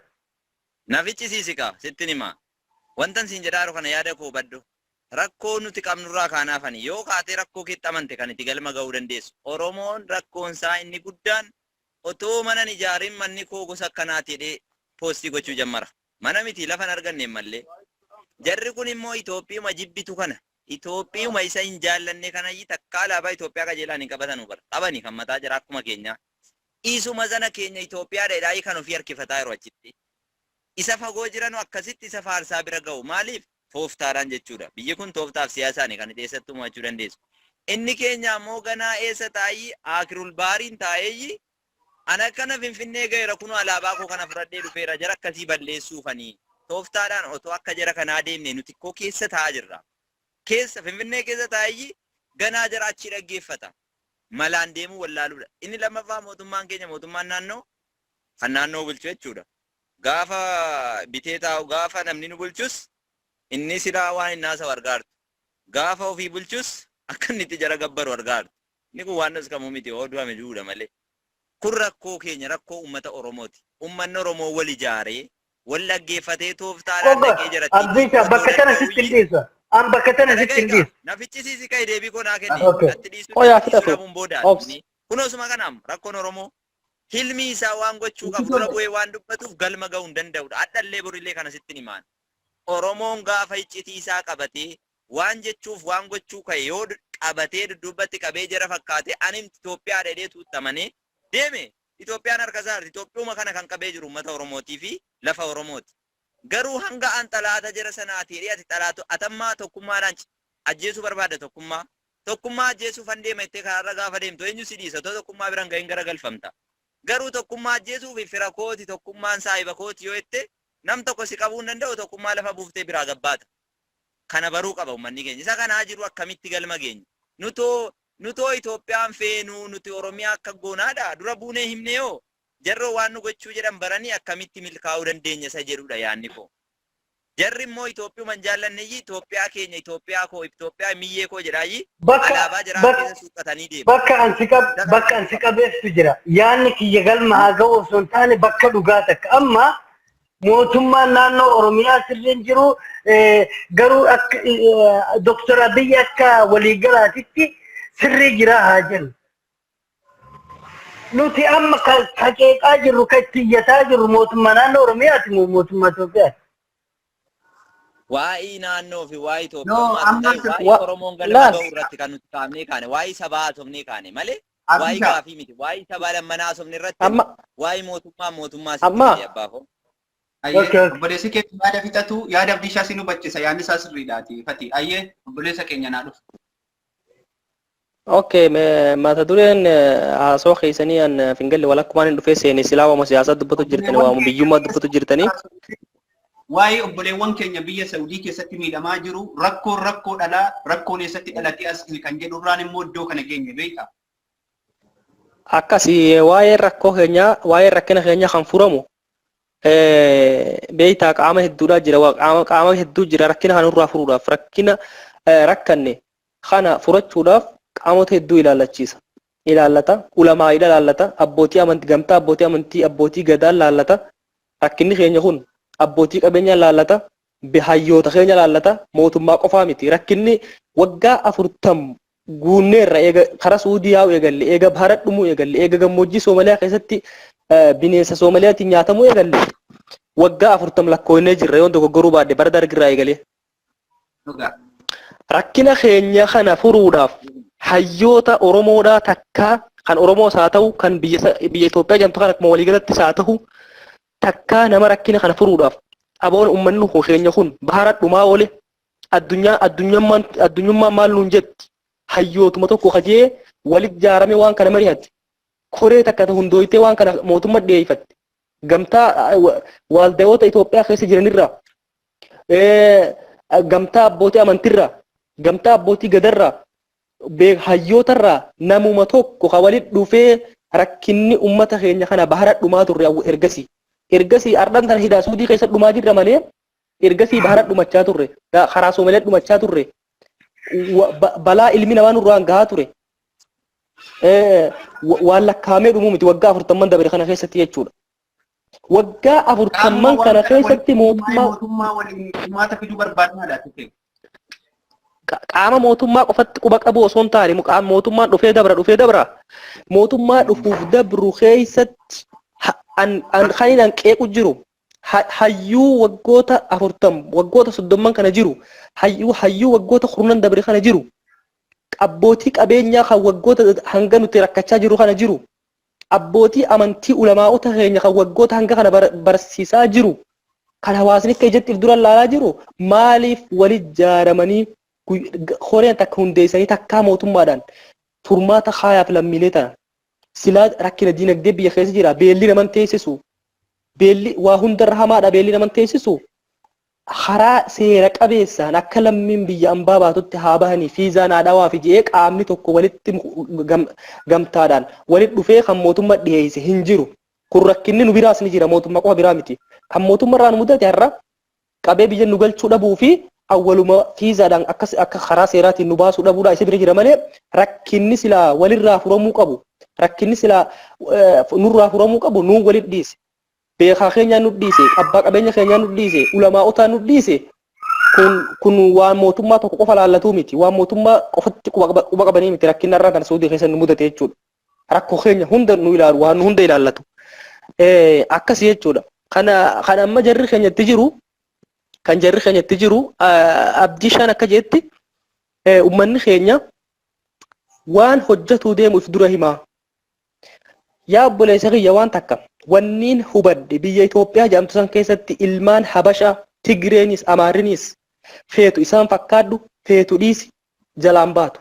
If fakkaattee deemtee wareegamuu caala. Inumaatu yoo isaan fakkaatte warri isaan fakkaates akkuma sareen laalama. Goobanaa daacira namni isaan fakkaate hin jiru. Dhumasaa akkatti inni wareegame seenarraa walumaan barachaa jirra, walumaan dhagaa jirra. Kanaaf waan gabbartus irraa sin dhiifne waan fakkaattus fakkeessitus sin dhiifne takka of fakkaattee wareegamuun naa wayya kan jiru an akka yaada mataa kiyyatti ilmaan Oromoodhaa waan yaadan arrabaan dubbachuun poosti godhuun agarsiisuun waan waan jara Itoophiyaa kana hubataniif Oromoo Habashaa kana waan sirritti uummanni Oromoo kun seenarratti waan sirri beekuuf isaan fakkaachuu dhiisee of fakkaatee wareegamuu filati akka mataa kiyyatti jechuudha. Maaliif jennaan kan isaan fakkaates hin dhiisu kan alaabaa Itoophiyaa qabates hin bahu kan isaan fakkaates hin bahu. Kanaaf silaa ni beekanii jarri Itoophiyaadha jecha alaabaa ofii wanni birbirsaniif Itoophiyaa wanni jedhamu kunu aslan Itoophiyaa wanni jedhamu isaanirraa isaan jechuudha. Maqaa biraa kan himatanii qaban. Meemma Amaarri maal himata?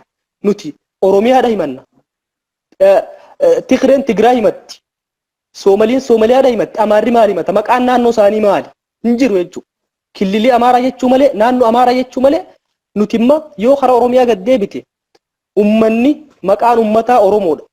Maqaan lafaa Oromiyaadha. Mee maqaan naannoo Amaaraa maali?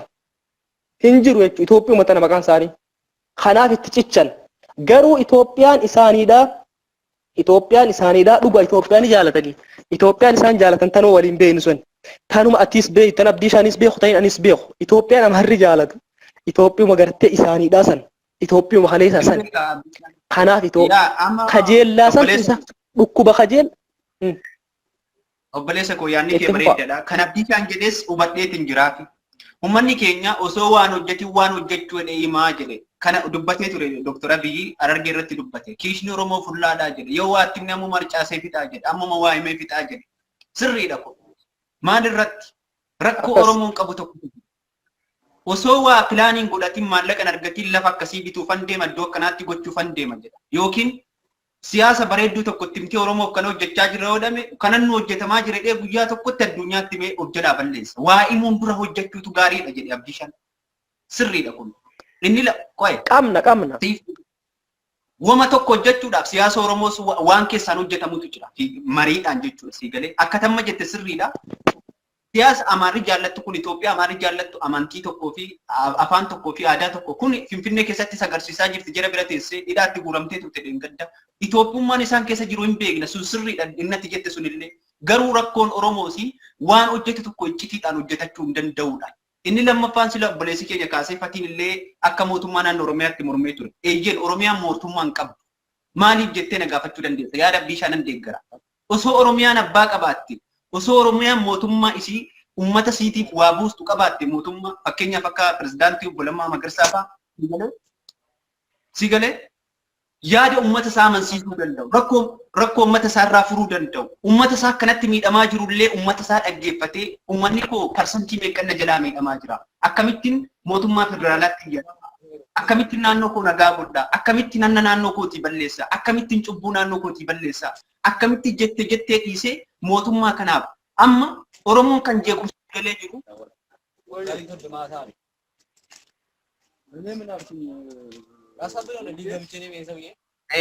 dhiifama namatu gubbaa bilbilee.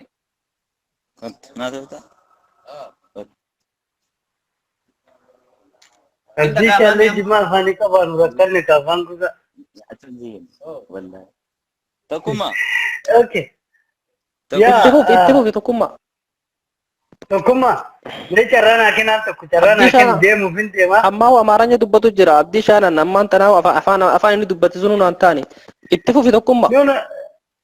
Namatu gubbaa bilbilee naaf kolcha maaliif jedhi amma abdii shaanii kan yaada beektaa kan dubbataa jirru yaada wanni kuni yaada sirriidha digalee amma abdii shaan maal jedhe namni tokko yaada mataa isaa qofa fudhate amma fakkeenyaaf qaala'insa jireenyaa kan amma biyya keenya keessa jiru fakkeenya godhu gariin namaa qaala'insa jireenyaa kanarraan dubbadhu furmaata ittiin barbaadu jedha mootummaan kun ittiin dararamu bara mootummaa kanaa miidhaan kun gara uummanni waan nyaatu waan zayitii ittiin bisheeffatu gaafa dhabe mootummaa irratti akka jedhee kana afaan banee taa'aa jiru jira digalee kana ta'uu hin qabu digalee hattoota waan kana raawwachaa jiran mootummaa waliin gabba'ee ummata kana saaxila baasuu qaba digalee. Amma tokkummaa meenaa kenna al takka dhiifama walii galaa. Laal wanta jecha kan keetirratti laal waa fati obs laal tokkummaa bakka kanatti ummanni namni akkasii yaadu yoo jiraate sun nama siyaasaatii sii miti nama waa beekuu sii miti yoo ta'e bineensuma jennaan namumarlee keessaa baafna namni hawaasni akka beela'u fedhu hawaasni yoo hawaasni beela'e inuu mootummaan carraanki dhiifama buleessa kiyya mee maaliifuu yoo ilma namaa kana yoo jenne malee yoo ilma namaa kana yoo bal'ifnee ijaannu jenne malee ani nama yoo inni biyyee arraabee nyaatee jiraate akka namaatitti namummaa isaa irraa fuudha oromummaa isaa irraa fuudhan jedha siyaasa miti no kuni waan jirullee waan akkasiisan wantaan kun ila amma inni tokko ani ka gaafii guddaan achi ta'e amma abdishaan waa'ee mootummaan naannoo oromiyaa sirriin jiru jedhee kaase si walumaan sirriin jiru jedhaan bakka kanatti garuu immoo Doktor Abiyyi namni lammaa magarsaa bishaan lagaa akka jiru sana achi fuudhe Shimallis Abdiisaa achi fuudhuu hin dadhabne moo hin dadhabne okay rakkoo Shimallis Abdiisaa waan maaliif amma mul'atte irra turee jira wanni kun quba qabna amma maa mul'atte bakka kamitti kuni jarana bal'ifne rakkoon ummataa kun yoo haa ba'u jenne gammanna maaliif ta'uun jennu bar baga hubate abdii faati amma rakkoo intu murada kana afaanitti qabika anna dhagaye luukir ana biyyi ta'ee obs carraa walii kenna bakka hawaasaa bu'eetanii rakkoon jiraachuu mala jiras immoo akka inni godhaarutti hin jedhe malee ana biyyi ta'ee inni mootummaan naannoo oromiyaa naan ta'e kan haasaa jiru kun ana bar ana jechuun immoo ummata jechuun yaada dhiyeessa malee waa gochuuf dhiisuu hin danda'u silan sitti mee bar deeggaruu ni danda'a qeequu ni danda'a garuu immoo ka'ii fi taa'ii yookiin atargii immoo mirga isa kootii miti kun hojiin kan saati. No akkas kanaan jedhaa jirullee amma oromiyaan na dhagayi atamma wanti itti jedhaartu kaleessa faarsaa turte hadda maaliif qeeqda isa kana inni sila. No sanii miti akkasii miti. Oiga nabichis haddas an haddas ta'ee boris an yaadan deeggaras hin jedheera. Yaada man deeggare keessatti immoo mootummaa naannoo Oromiyaa duraanii Lammaa Magarsaa waan inni godhee ka'ee fi waan inni godhee taa'e an hin beeku. Jaruma wajjin buluuf jaruma wajjin oolutu wal beeka. Haddas immoo waan inni kun godhee jaalatame waan inni kun godhaa jiru kan beeku ana osoo hin taane isa wajjin jiru. Awwaan gadi bu'ee hawaasa keessatti as jiru irratti olaantummaan akka Oromiyaa keessatti an akka Oromiyaa keessatti hin dawmisan qeeqan amma magaalaa Aggaaroo keessan jira. Magaalaan Aggaaroo bulchiisa qabdi. Bulchiisa magaalaa Aggaaroon qeeqa. Garuu sarratti hundaa'e immoo rakkoo jaraa immoo gaafan itti siqee argu immoo amma jara darbee warra godinaan qeeqa. Amma jara darbee immoo Oromiyaa keessa waan hin jiru mootummaa naannoo Oromiyaa qeequun mirga kooti. Gaafan qeequu jechuun immoo jibbeeraa jechuu miti yookiin arrabsuu miti. Yaanni kun hojiin akka keessatti hojjetamaa jiru sirrii mitiidha. Kun immoo maddi rakkoo mootummaan Oromiyaa mootummaa mataatii qabdi yaanni Sigalee Oromiyaa mootummaa mataatii qabdi. Laal amma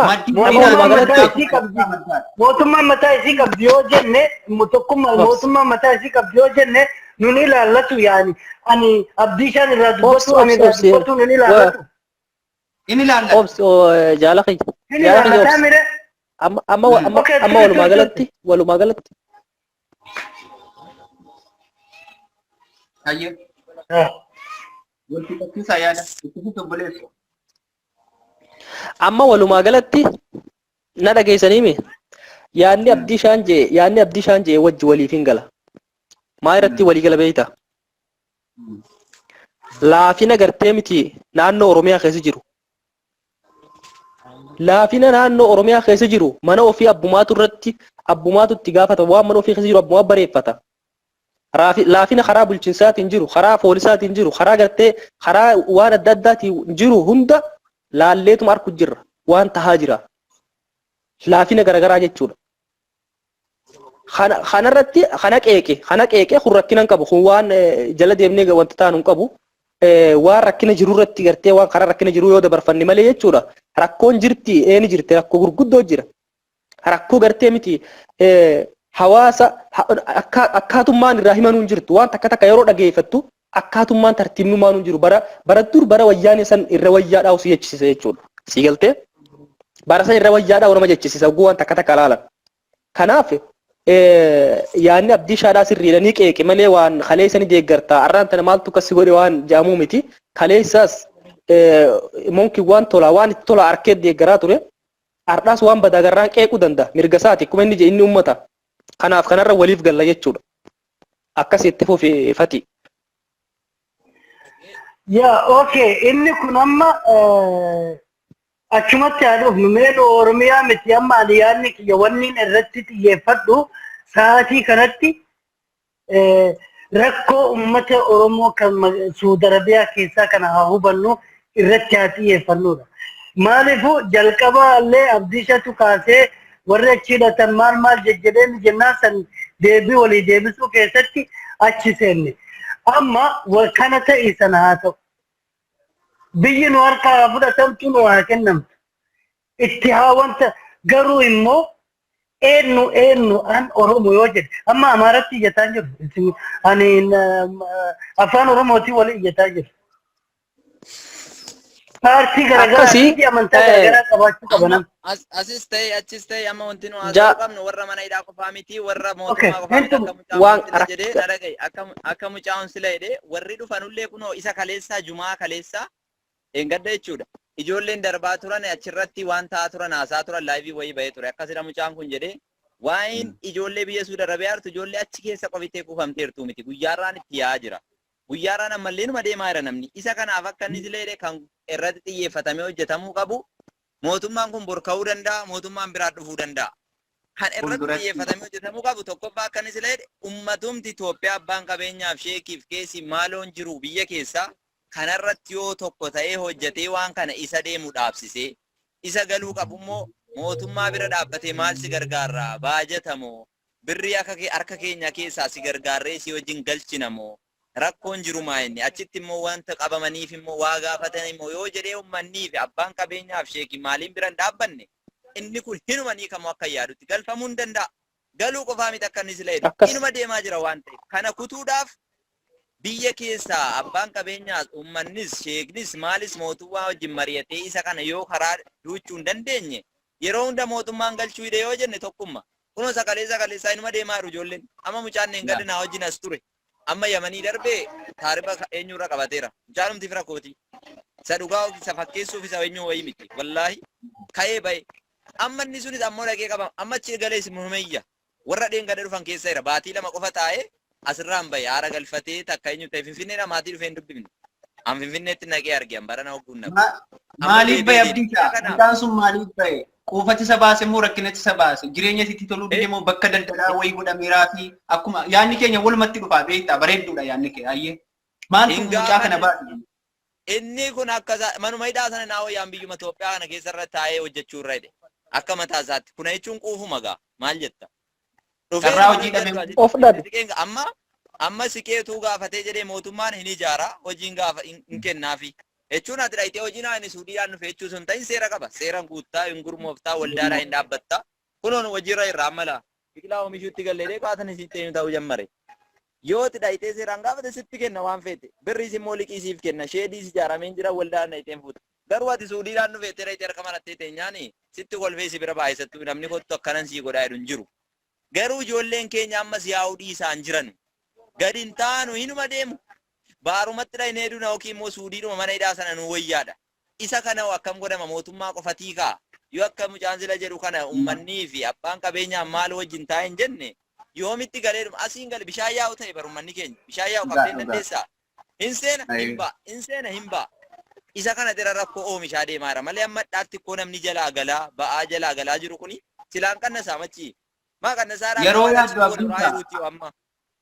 ummanni biyya kanaa kun mootummaadhaaf bu'aa galchaa jira tokkummaa yaada kanarratti yaada amma abdiisaan kaase kanarratti keesii fi sheekii fi masjidaa fi taabonni illee yoon warri amma haasawaa jirru wanni amma warra dhaggeeffataa jirru kun walii gale malee keesiin dirqitti saba sarchii hoogganu fi ummata isaa waa ittiin godhee murteessuu danda'u hin jiru.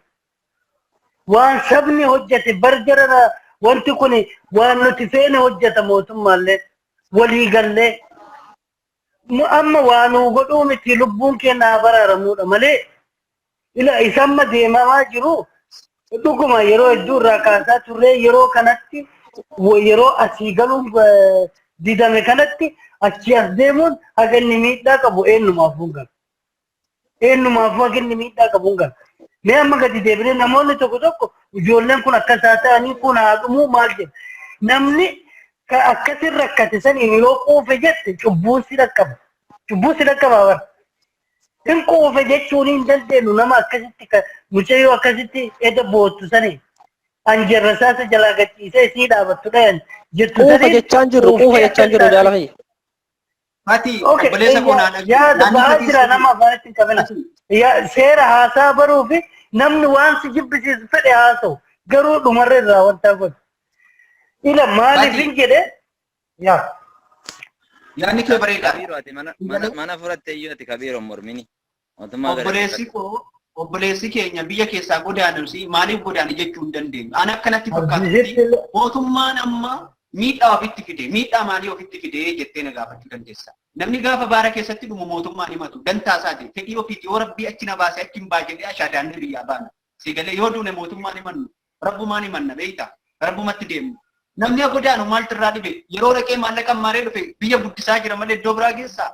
Ijoolleen biyya kana dalagdu biyya guddisaa jiru. Haadhuufu maaltu irraa dhibe biyya kana ammoo kan galchu xiyyaara keenyaa miti dhaggeeffadhu. Xiyyaara biyya kanaatu biyyi kun xiyyaara baladiyyaa jennaan qabdi beektaa gaafa biyya kana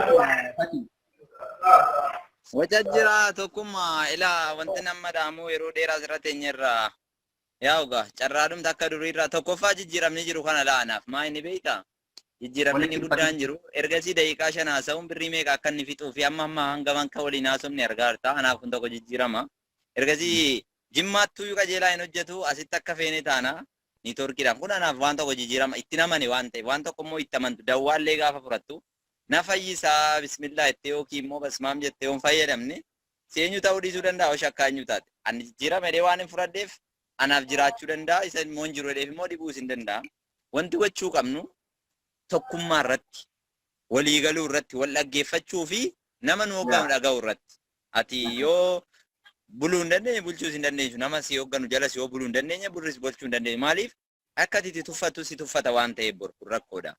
Amma ijoolleen keenya isa kana argaa jirtu ijoolleen ammallee numa deemaa jiru. Hin dhufan deemaa huduuda irratti funaanamaa jira kunoo. Otoo sachii qofa ta'e koqaata galaam addii kanayyuu hin baay'atu bara. Inuma na dhufee Finfinneetti ba'ee guyyaa 2 maal ta'e maal taanaan naanna'ee kuteera ijoolleen keenya. Isa kanatu rakkoo ta'aa jira waa'ee suudii kana yeroo baay'ee kan hammaate. Isa kanaaf immoo akka amma mucaan jedhu xiyyeeffannoo mootummaan qofti gahee kana kutuu danda'u natti hin fakkaatu gaa. Mootummaan garuu hin danda'u si mala. Garuu mootummaan waan ta'u qofa irratti hin hojjetu argaa jirta. Biyya keenya irratti waan xiyyeeffataa jiru. Biyyi hundinuyyuu maaliif of dandeessee nu ergatee bare addunyaan. Uummatatti ergannu kana dhabnaa waan jedhuudhaan nurra xiyyeeffachuus ni danda'u. Kanaaf walii gallee immoo mootummaa dhaggeeffannee qalbiin isaa fayyaa ta'e amma tokko kumaan hin dhufa jedhee yaada. Rakkoo yoo garaa gabanaan fidanii mootummaan illee hin jeeqamaadha. Yaadni kee iddoo na gammachiisu hedduutu jira. Sababni isaa uummanni mootummaan rabsuu qofaan osoo hin taane yaada isaa karaa ifaaf bilisaan karaa mootummaan isa dhaga'uu danda'u, karaa uummanni isa hubachuu danda'u, arrabaan osoo hin taane, siyaasatti fayyadamuu osoo hin taane, karaa qaxxaamuraatiin osoo hin taane, karaa dhugaatiin itti adeemuudha. Baay'ee gaariidha. Inni biraanii uummanni kun siyaasa qofaan miidhamaa jiru abdii shaakuu. Diinagdeen biyya kanaa dhufu biyya guddisaa jira. Kana walumaan beeknaadha miti. Akkuma obboleessi keenya jedhe immoo abboolleen amantaas warri aktiivistootaas mana keessa taanii yaada ofii qofa darbatatanii deemuu osoo hin taane akkamitti mootummaa kanaa waliin taane godaansa seeraan alaa balleessinaa, akkamitti carraa hojii uummataa humnaa, akkamitti hattoota balleessinaa irratti hojjechuun barbaachisaadha. Inni biraan carraa hojii uumuu jedhama. Mootummaa naannoo Oromiyaa irraa fandiin godhama. Gaafa dhufee godina ga'u qixxeensaa keessaa hatamee jira. Gaafa raqee ganda ga'u qixxeensaa hatamee jira. Gaafa aanaa ga'u dhumee jira. Parsantii buccuutiin nama bira geessu. Osoo biyyi tokko taatee jiraatti, osoo warri siyaasaa tokko taanii jiraatanii biyyi keenya bifa kanaan hin miidhamtuudha. Mariin barbaachisaadha. Jetteen nu miidha. Amma waa'ee mootummaa pirezidaantii mootummaa naannoo Oromiyaa kan kaafnu osoo ni nagaa biyyatti buuse, osoo naannoo fi nagaa godhee biyyi keenya amma kana hin jeeqamtu. Yeroo ammaa kan Oromiyaa biyya jeeqaa jiru bara uummata Oromooti. Siigalee? Kan ollaa nagaa dhufaa jiru Oromoo. Siigalee? Oromoon osoo nagaa argate biyyi nagaa argatti beekadhu. Kaleessallee warra yakkamtoota kan aangurraa caasee bakka sana mootummaa qabsiise Oromoodha. Har'allee waliigaluu dadhabee biyya sana kan nagaa dhorkaa jiru Oromoodha. Nagaan eessatti dhufa? Mariidhaan dhufa. Hundinuu yaada isaa darbatatee deemuu hin qabu. Walitti dhufee mari'achuu qaba. Rakkoon uummata kanaa isaan mararuu qaba. Uummanni kun rakkoo keessaa baafamuu qaba. Jenneeti mormaa jirra. Atillee galatoomii biyya keessaa yaada keenya kana nuuf hubachuu keetii fi uummanni keenya miidhamaa jira. Abdii Shaadiraa kan siin jedhu atillee ji'a tokkitti hidhamte biyya kana keessatti. Akkana miti ji'a tokko maali?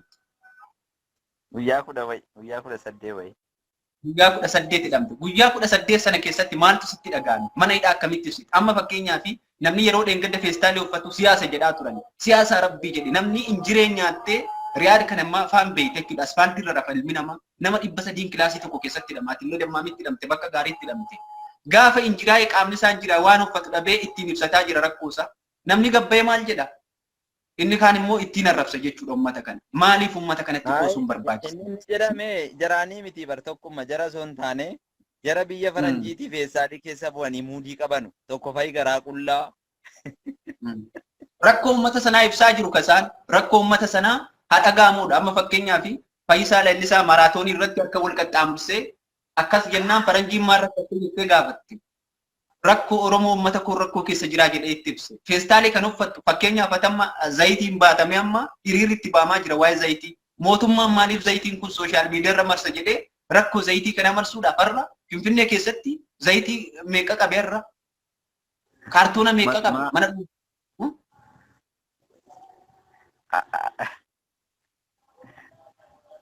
maal jetta kana?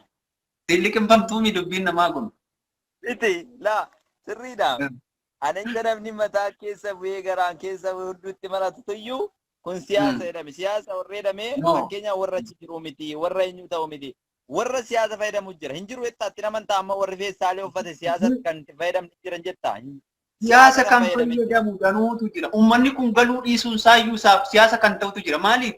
Mootummaatu uummata miidhaa jira jedhee mootummaa ittiin abaaruudhaaf si galee. Zayitii atamma biyya keessaa sagalee itti ta'aa jirtu kun ajabaatu uummanni gaafa waan nyaatu dhabe mootummaa gabbayyaa nyaatu jedhee mootummaa itti hiriira ba'uudhee kan zayitii dhoksaa jiru meeqatu jira. Abbaan qabeenyaa mootummaa jiru.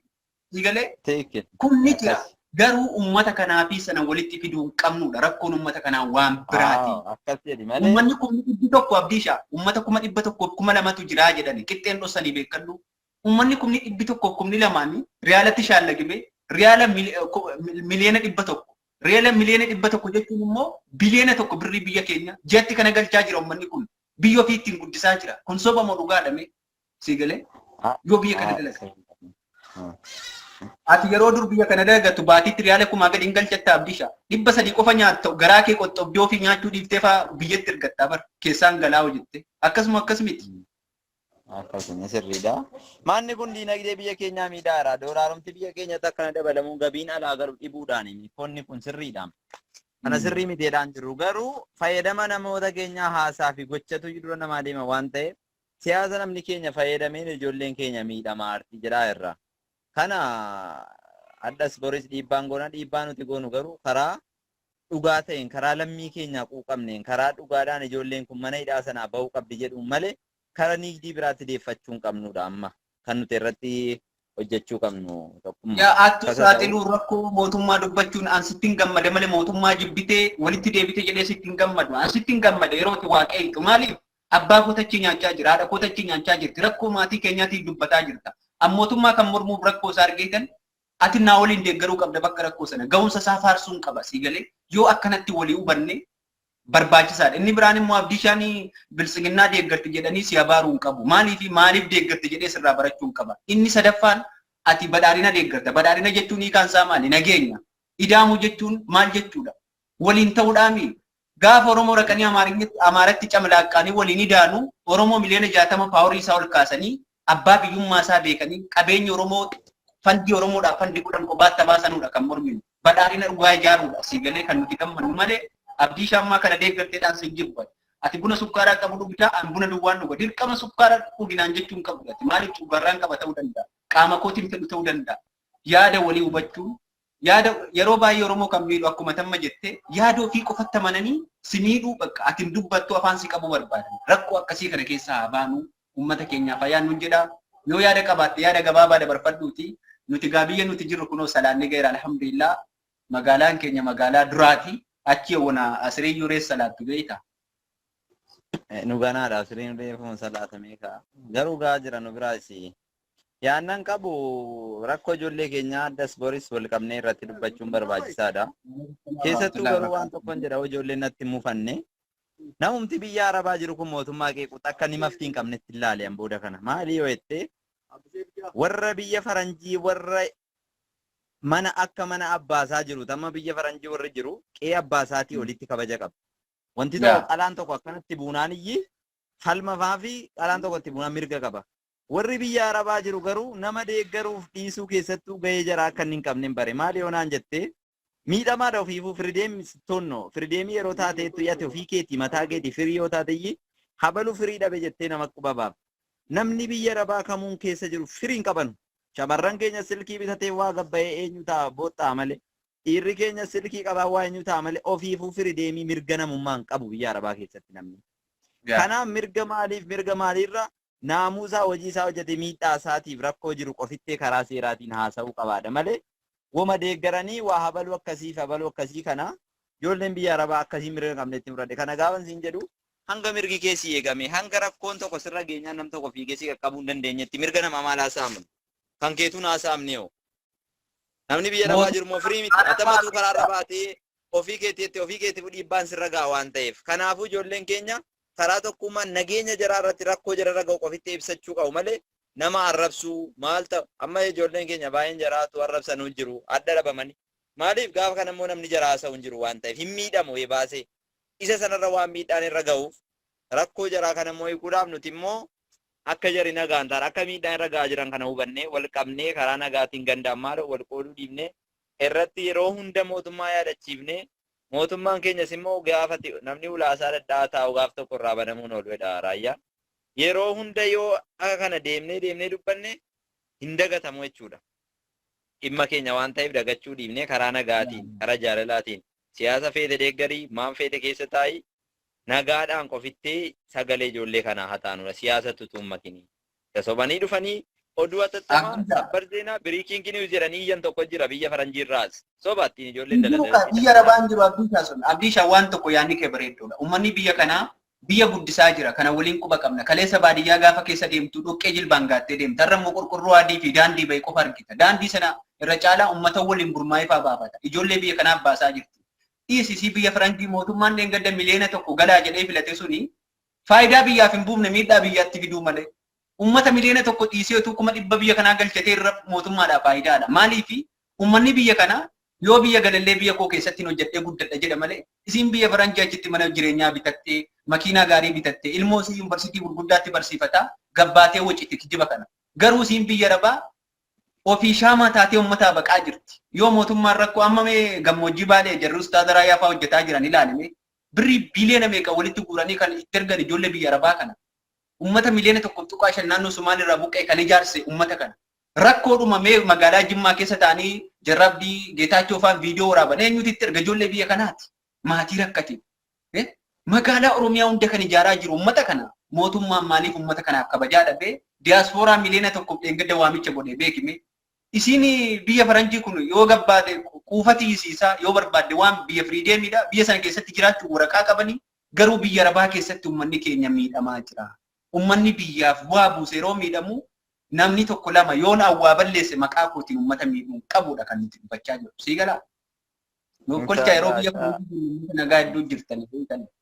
Waan waameef egaa bu'aarraa argamu isa beekaa san nuti isin beeknu hin argine. Anillee ijoollee xixiqqoon arge warra achi dhufanii. Yaa'u shaayii waan arge doolaarumaan inni doolaarattiinuma biyya galchuuf ta'a. Sii kana akkasitti afuran. Ati shaayii meeqa yoo baasan gaafa dhufan? Gammachuunuma shaayii sanaa? Ati shaayii dhuguu sanas si gammachiise. Ati shaayii marraa dhuguu qofa si gammachiise jechuudha. Shaayii dhuguu osoo hin taane doolaaraan wanti biyya keenyaa doolaaraan bitamuun na gammachiise. Maal inni doolaaratti nu gale. Inni lammaffaa immoo namoota miidhamanii deemanii gargaarsa adda addaa godhan. Gargaarsi kun mataa mootummaarraa idaa buuse hin gargaaranii deebisanii ijaaruu irratti fandii jarri godhantu jira doolaaraan. Galuun isaanii shaayiin qaba ofii kootiyyuu. Garuu doolaaraan amma waa doolaara jabaate biyya keenya keessatti doolaaratti galchaniiru jedhe. Waan bitatan qodaa fuudhanii deeman waan ittiin dhufan nyaatan maan argu birrii jara ziratan doolaaratti galte kanatuyyuu birrii Itoophiyaarra bu'aa qaba waan jedhuudhaaf innis jira. Anis immoo kan hin gammadu biyya keenya galuu irrattiin siin jedha. Tokkummaa koo malee abdii shagalatu. Anis nin qalladee waan sana irratti uummanni summaa galanii miti. Uummanni galee biyya ofii daawwachuu waan gaariidha. Garuu dura bu'aa eenyuuf kennamuu qaba? Uummata miidhamaa jiru dura bu'ummaan kennamuu qabaadha malee diyaaspooraa kun yeroo jalqabaati. Amma fakkeenyaaf paarlaamaa irratti akka dubbatirra eega alanaa irratti immoo uummata dhufee biyya ofiitti salaatee akka deebi'u goona jedhu. Kun waan gammachiisaadha. Ani deeggara waan kanatti mootummaarra nin gammadallee. Garuu wanni dubbatamu kun dura mee uummata miskiina dhumaa jiru. Siigalee taa'ina laan yaadduudha. Dura uummata silaa dura uummata miidhamaa jiru galfamuu sirriidha. Garuu uummata lolaan miidhametu jira. Keessa jara kanaa wajjin walitti makatee na miidhaa isa jedhu yaadeeti beektaa. Ta'uu danda'a akka keeyyatti. Ummaticha kana naa gargaaranii akka jarri deebisanii kaasanudha fa'i irra caalaan. Asis miidhamaa jira bar lola Tigraay namni qalbii hin miidhamne keessattuu naannoo Amaaraa Affaar kana keessatti nama baay'ee dhume jara sana dhaqanii daawwatanii waan guddaa godhanii ba'an jarri. Isa kana kanaaf miidhamaan lacha immoo gaafa walitti dhufe ittuu miidhaa guddaa dabala isa dhufu akka kiyyatti akka laalcha kootiitti akkasi tokke. Galatoomi Abdiishaa iddoo galatoomi biyyarraa yaada nuuf kennite qeerroo guumaallee dhufee jira anaa dhufu. Qeerroo guumaa siin tuffaa nyaattu dhiisan baheeraan maraatu kana jeenaa sabu. Waalaikum assalaam. Jirtaasi. Majinuun makkaan keessa deemte qabaa illee ndide si kanatti illee kana deemte yaa rabbi qabii galchi gurbaa kana illee ndide kana maali ittiin haasaa ta'uun kaayii. Ati dhimma nageenya oolaa taate wargi biyya galteetti maal nama nuun haa ta'u ta'u. Sin qalladdi Abdiishaan akkasii galatoomi qeerroo mee uummata kanaaf yaada dabarsii waan si jaallatoomaaf qoosee. Innillee yeroo dheeraan waliin ture Abdiishaanii. Anillee sa'aatiin kun sa'a magriibaati. Egaa uummata keenya miidhaa isaa argaa jirta. Mee rakkoo kana yaada kee dabarfadhu anis irraa ba'uuf deemaa jirta. Xiyyeeffannoon inni guddaan kan uummata keenya wanni godhamuu qabu ani warra mana hidhaa Suudii inshaallah amma tokko gara tokkotti hin deebi'a jedha yeroo abdiinumaan eeggachuu caalaadha waa hundayyuu jechaadha iyyinees wanti nu goonu jiru. Batalay waan karaa Yamanii irraa dhufaa argaa jirtaatis. Ijoollee daangaa Suudiirraa gara Yamanii irraa dhufaa jiru kana maalli furmaanni ijoolleen kun maal godhamuu qabu achumaan jechaadha. Doonii kaffalatanii achitti galanudha jennee jechaadha. Achitti dhaamsa dhaamuufii qabna malee akkanaan uummanni achi as yaa'ee jennaan jechaadha. Inni gaara keessatti saarukaan rukutaa jiru ijoollee baay'ee jiru ilaala amma jechaadha kan saarukunitti darbatamee intinaa godhama akka argasiillee namni xiyyiittiidhaan sodaachifamaa jiran. Uummata kana garee hiineellee achumatti jechaadha uummata achi jiru sagalee ta'uu qabna baay'imne jechaadha. Warri mana hidhaa keessaa sidaa warri qabameera hin galeedha inshaallah abdiinumaan eeggaarama wanni nu goonu hin jiru. Ergasii mootummaa kana mootummaa biyyaa keessa jira rakkinni minaamin kan jedhaa jiru mootummaan kun rakkinaan qabu na bira jedheera mootummaan amma immoo hojjetaa jirra ergi jirreedhani wanni gochuu dandeenyu sin jiru kanuma du'aa gochuu malee amma inni guddaan ijoollee keenya warra achirraa dhufaa jiran warra gara Yamanii irraa dhufaa jiran kana bifa danda'ameen ijoollee jechaadha ka doonii kaffallee fi dooniidhaan ofirra galuu danda'anii gara sanaan haala kana mijeeffamuuf hin jedha waan kana irratti amma deebineen dubbanna. Galatoomii qorroo inshallah yeroo bal'aa ayyaa abdii sharakkoon qabu kaardiin na jalaa dhume jedhaa jira. Wamaa miti fati guyyaa boriillee irratti mariin goonaa addaan kun osoo hin taane qaama kamiin keessaayyuu waan barbaade deeggaru waan barbaade jaallatu rakkoo uummata isaatiif kan dhiphatu rakkoo uummata isaatiif kan quuqamu guyyaa guyyaatti mariin goonaa. Qeerroo atillee waan bareeda kaastee uummanni keenya Yaman irraa gaafa imalu gaara keessatti rasaasa biyya kanaatiin dhumaa jira. Biyyi kun akkuma beekamu biyya sanaan lola qabanii daangaa keessatti yeroo uummata argan addaan baasuu hin danda'anii xiyyaaraan rukutaa jiran jechuudha. Uummanni achi keessatti awwaalchallee dhabee dhumaa jira jechuudha. Kanaaf uummata keenya biyya sana keessatti miidhamanullee akkaataa isaan miidhaa kana jalaa baraaramuu danda'u irratti ibsa kennuufii qabna. Obboleewwan keenya naannoo sana immoo nama qabdan gorsuu qabdanii mootummaanis immoo ilaa wanni tokko beektaa gaafa sisobamee jedhu si salacha. Amma OBN guyyaa guyyaatti ibsa baasa inkijiba hin dadhabne amma kijiba kana. Bazii soo saaminti. Soo saamintiin kuni maali kan jedhu yeroo baay'ee sitti dhagama beektaa. Uummanni kun du'a keessa jira. Yoo barbaadanii baraatti dhaqanii naqanii achitti eeganu qawweedhaan jechuudha. Yoo uummata kanaaf illee sodaa qaban. Namni keenya soo galee bakka itti taa'u irra rakkatu. Kijiba malee kuni namni eenyu jechaadha. Ganda isaatti gala. Namni alarraa wanni seenan jiru. Namni ganduma ofiitti gala. Yoo galle ganda keenyatti yoo harcaafamneen iddoo barbaanne jiraachuu dandeenya. Taqabbaluu minaamini waan jedhan kana kalaanfaasiidha kun. Galfamuu qaba uummanni. Anamma shaayee on dhugu waan ittiin biyyatti galuu dhabe abdiishuma kanatti hin dawwaladheetu abdii sharraa nabuusi dhufaan jira jimmatti hin jedha malee wanna mootummaadhaan kuma tokko naa kenne irraa.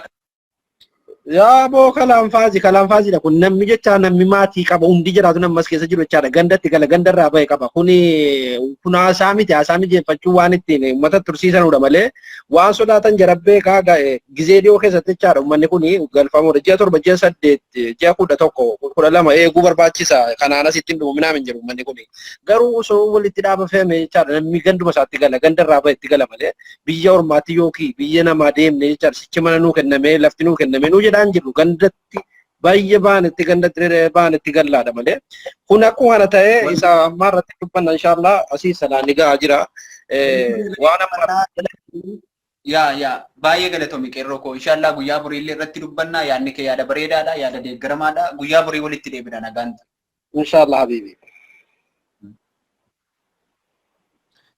Ayyee kabajamtoota hordoftoota keenya warra amma wanaatti nu waliin turtan galatoomaa ulfaadhaa yaada keenya guyyaa borii deebinee kan dubbannu ta'a mootummaanis ilaalcha uummata kanaa dhaabgochuu qabaa baatiitti namoota torbanitti xiyyaara 3 feenaa xiyyaara 3 immoo nama 400 baata jedhe ustaata Kaamil Shamsuu akka dheengaddeebsa kennetti kana jechuun torban tokkotti nama 12,000 natti fakkaata xiyyaarri tokko yoo nama 400 baate xiyyaara 3 nama 200 baata.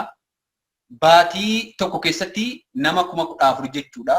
Waggaa ji'a 8 keessatti nama 100,000 wayitu galaa jechuudha. Kana jechuun uummanni ganaa miidhamuudhaaf deemaa jira. Kana osoo hin taane xiyyaarri kan galchu xiyyaara biyya kanaati.